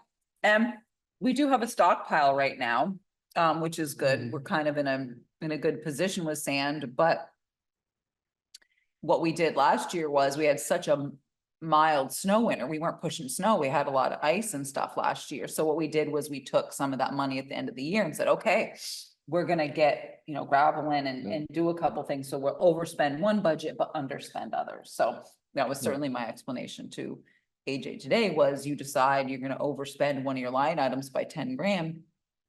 When you come to me, make sure you're telling me where you're reducing another, where you're gonna save that. So what do we, I'm not sure this has to do with the budget. What are we doing all that material that's up on our property up there? That came out of Sand Hill? Dirt and pavement and all that stuff. I don't know. I'd have to ask AJ, I have no idea. I was up there the other day, but there's piles everywhere. I didn't pay, I was there for a specific reason. I didn't ask, but I I can. mean, there's an awful lot of material up there. Mhm. And I don't know if it all has value, but some of it does have value. Or if it's ours. Yeah, because some But of the some of it's dirt, I think they were getting from Hebert's, because they're filling in, they did a lot of filling in and Right, stands. but and I'm this talking and that. about the first pile way over on the left. It's I don't all ever drive tar up and by dirt there. and- I don't know. Sometimes some of that material, they end up pushing over, 'cause at some point, we have to reclaim that pit area. Mhm. So often they push material over the side there. 'Cause at some point, probably by now, we should have been doing that, but Yeah, we're not taking anything out of there anymore. no. No, it doesn't mean. So they use that, I don't want to say they fill the hole, but, with material, often they'll do that. So I don't know if it's one of those deals or. So it's a pile on the left? Yeah. There's several piles that I'm almost guessing were Hebert's leftovers from their work. Different levels of gravel or stone or whatever, different grades, I would call it. One of the things that AJ and I were talking about today was we were talking about guardrail. I guess used guardrails about $40 a foot. So he was going, he went and or maybe it's 35 now, but I budgeted an increase because we're always looking a year out, 18 months. But he was gonna go up, and Chris and measure, and look at all the guardrail for the first mile of Camp Brook to see, what of that is new, what of it isn't new. So as far as the paving grant, since we've been trying to pay out of pocket to either or through grant money to replace culverts, we are writing 2 more grants to do 2 more culverts on Camp Brook, because obviously the goal is the next piece, the next paving grant would be the first mile of Camp Brook. So we're trying to get the whatever infrastructure taken care of. And Right. so that was one thing he was gonna do today is, so, for the guardrail, so I can see what I'm looking at there. So if that budget can drop a little bit, we'll do that too, because that was the big plan. We had just worked out about 10-11,000 to Lafayette's to replace some stuff on Camp Brook, and like ages, you drive up and you don't even see where we did, you know what I mean? Like, it's just pieces, parts, but, so anyway, so that's part of it too, is we're working towards, repair, starting that, because that road's, gonna be pricey, so we've been trying to do it a little bit as we can afford it, but we'll certainly write a paving grant for that. So I will double back, make some cuts, and pull out some stuff and see, try to, tamp it back down, see where we end up. And by then I should have some more numbers too, Warba and things, so we know what we're actually looking at. So. I know it's ugly, but we'll whittle it down. Yeah, let's do it. It's, sure, it's a lot of work, but would it be productive for you to go looking for money, but if we gave you a number to go look for? Like Chris is saying, what would you say was how much? Well, the budget, at least right now, it's up 344,000. All right, but to give us a 3% increase over last year. 3 cent or 3%? 3%. Take that number, subtract it from the number that's on your proposal, Uh-huh. and look for that much money. And then let's see what that looks like. Yeah. I'll go back and make some edits. I mean, last year we put out a 3% increase. We came in low at first. And then we went back over the budget and added money to capital funds so that we could bring our budget up, because we came in last year at our end up round, we were under 3%. We were like Right. 1.2 or 2 something. And then everyone voted it up for everything they wanted. Because, So yeah. how much is currently delinquent on taxes? Is it an astronomical number? Off the top of my head, I don't know, but my guess would be, I mean, in this moment it is, just because we just sent out like 100 and some odd delinquent tax bills because people forgot to pay their November taxes. So, but that doesn't mean that's how many we're gonna take to collection or to tax sale. We did have a tax sale last year, which cleaned up some of the really big properties that we had out there because they sold at tax sale, which was great. And so at this point, we have a couple, but that are bigger numbers, but if they have mortgages, the bank will pay and generally, and so we haven't started to look yet at what we're gonna put up for tax sale, because part of that reason is with the new state law, you gotta hold properties a little bit longer. It's a bigger process now than it was. A little bit longer process, not necessarily bigger. Well, that question is like, everyone voted up for everything that the town supposedly wanted. Yeah. So what percentage of that went up, and then people wanted it but said, well, we can't afford it, so we're just not gonna pay. Yeah, I'll have to look. I can look and compare where we're at this year at this time versus last year at this time for delinquencies. Right off the I mean, top of my head, I normally, don't know. normally what will happen is people will shift their budget, right? Because they have to pay their taxes, right? Or else they lose their home. Mhm. So then what happens is they can't do certain other things that now they're reaching into the community to fill that gap, so make it up. Maybe they can't afford to have as much food in the home, so now they're reaching out. Talking about, it's gonna hit at the same time as the situation with the reappraisal. Prepays. Yes, but the good thing to know is I had a conversation with Mimi, she's a lister in Randolph, because they had just gone through the reappraisal, so I called her and so I talked to her about it and said, hey, is this gonna be a really big deal for us? How did you advertise it? What did you do? How did you combat it? She said, actually, it wasn't a problem for us at all. She has said, because people's income was still low enough that despite maybe the value of their property and their kind of their taxes did what ours did, leveled out. She said she didn't actually have a lot of issue with that because people's income was still low, and based on the value that they still got a rebate. So she said it wasn't a big issue for them at all. And I told her I was freaking out thinking it was going to be a big deal. And she actually gave me a nice PowerPoint presentation that I didn't put in this budget, just through this packet, just because there was already going to be a long night. But it's good information. I'll put it in the next one kind of as an FYI. So yeah, I was happy to hear that. And she said that they did have some, people coming in to, grieve or whatever, but she said it wasn't bad. But most people had, through the process realized that when they saw the value of their home, that was accurate, that they were gonna sell it for more than that. So most people, she said, felt pretty satisfied with the results, so, which was good. So I was just happy to hear that wasn't gonna be as big of an issue as I thought it was gonna be once I spoke with Nemrick. It made me feel like, oh boy, this is gonna be a really big deal, but she's got a bigger place than we do, and she didn't have an issue, so. Yeah, Better news. even that's what I thought. We don't get a lot of that. Yeah, because this budget doesn't kick in until July 1st of 2026. 2025. 25. Yeah, yeah. So, it's all right. So I'll go back, double back and look at some stuff. So this is just, like I said, this is with a lot of stuff in it. And it's big, but it also gives you an idea of, what the asks are that you didn't know maybe until you saw this budget. So I'll double back and hammer it out. I mean, not too worried about it. Come back, see what we got next time. So it begins. there you go. All right, anything further on the budget tonight? Nope.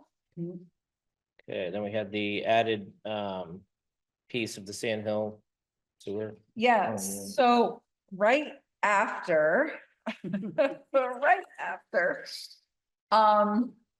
day after we got the paving down on Sand Hill, a homeowner reported that they were having sewer issues. And so come to find out during the project that the sewer line coming from their house had been cut and capped. On October 10th. So how nobody noticed it until the next day. Apparently, our guess is that there was a crack in the line, so some of the gray water was seeping out, but it wasn't until the solids backed up that somebody said, hey, we have a problem. So one of the options was, it's a duplex, one of the owners travels a lot, I think, and was away. And so the renters, sure, and then there was a little issue that perhaps the landlord may have thought that it would go away on its own. I'm not sure if plumbing issues ever do that, but I'm not really sure. Yeah, fingers crossed. So, anyway, obviously didn't want to cut into the brand new pavement. It happens, but want to do that. So the advice of A&E was to get a hold of Denise and ask Denise, would she be willing to let us run the sewer line from this place to down to the bottom of hers? Because so Denise has come downhill. She has a clean out up here. I talked to Denise. She agreed. We installed a clean out at the bottom and we installed a clean out on the other person's property. So I am going to go. Once I get pictures from A&E and all the dimensions, then I'm gonna have the lawyer draw up a permanent easement and put it in the land records, because technically that's different than what our ordinance says. So I want it to stay with the property that Denise would normally be responsible for all the way across the road, under the road, because that's where the shutoff is. But since we have asked her to do this and we put in a tie-in, it makes sense that we take responsibility from there over. So I'm gonna get an easement deed and get that into the land records. However, obviously Denise did not need to do that. And because of that, I'm thinking that the select board should consider, and this is me, not Denise, is we give reprieves to people for upgrading their property and doing other things. I'm feeling like maybe she didn't have to do that and we could have cut into that pavement. And I think it would be nice if we, maybe as a gesture, besides doing the easement deed, we waived a little bit of her, maybe a sewer bill for. I'm up for 50 cents. There you go. Do I have 75? So, we just didn't want to go through this. So I don't really, I'm not sure if anybody has a better idea or what we could do, if I get my pound of flesh out of Hebert or what, but this was Capped it. Hebert, and Ben from A&E sat at my desk in a chair and admitted he missed it. And so they dug up one heck of a hole up there to see what else was in the front of this. Was there a drain? But they did not have a floor drain, luckily, because we were gonna look for that to make sure that connected into the existing system and wasn't an uncapped line under our newly paved road, just deteriorating away. Well, So That was a big hole. it was a big oh, hole. yeah. There's a lot of holes.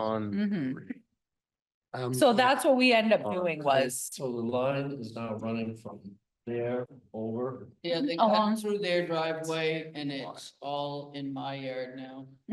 So we did install a second clean out on Denise's property and we installed the clean out on the other person's property. But that's where we're at, so. They would have called a week ahead of time. Before it was. I know, the It- day after it paves, it backs up. I'm like, oh, it was bad.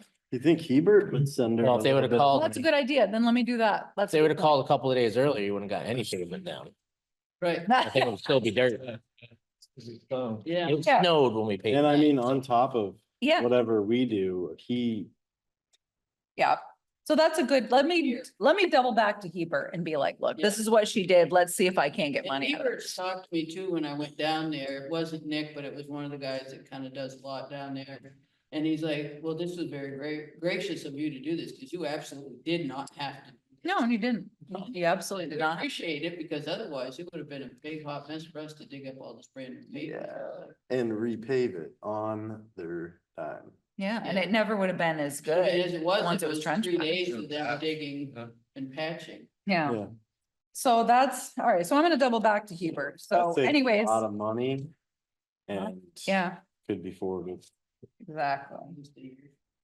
I'll work on that. So, all right, so I'm gonna double back to Hebert, but anyways, that's what we ended up doing, and we will make an easement to make sure it stays with the property. Also to the drawing goes, so that way we know what the heck happened there in 20 years, you know? So, so that's it. I have nothing for the town managers report. 20 years. Nothing more on the No. town manager's report. No, we paid our VOSHA fines, 3,318 apiece. They knocked it down 40%. That was the best he could do, so. First municipality in Vermont to get a VOSHA fine. It's a, probably, I don't. Just coincidentally, after we happen to question some of their measures, they come and inspect us. Totally my fault. Probably had nothing to do with Yeah. that, but Probably not. I'm sure it was my fault for causing a stink about gold, but I did get information out of him. He did tell me that he doesn't believe that that's gonna pass. And if it does, that VOSHA is prepared to try to pull out somehow or dampen it for volunteer fire department. So I'm not saying my screaming and hollering didn't go unnoticed, but apparently got me 6 grand in fines. So, I don't know. What are you gonna do? all right, select board meeting minutes from the 11th.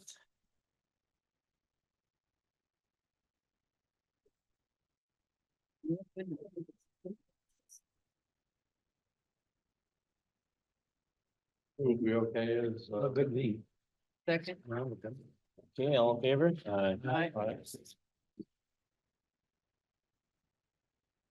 Don't see Ellie's rec They're not minutes. in here. I don't keep track of who meets when.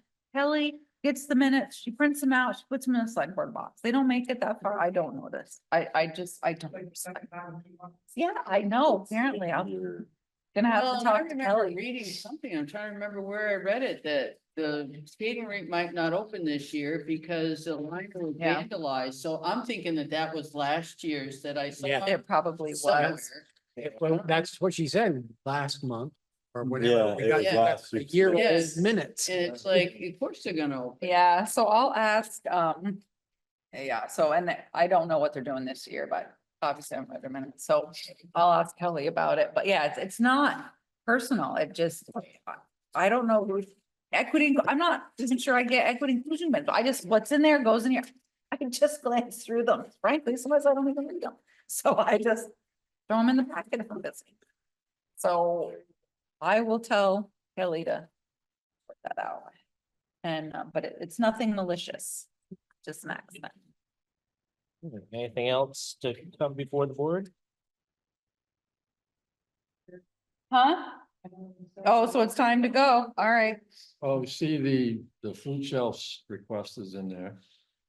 So we're gonna have to point that in the direction.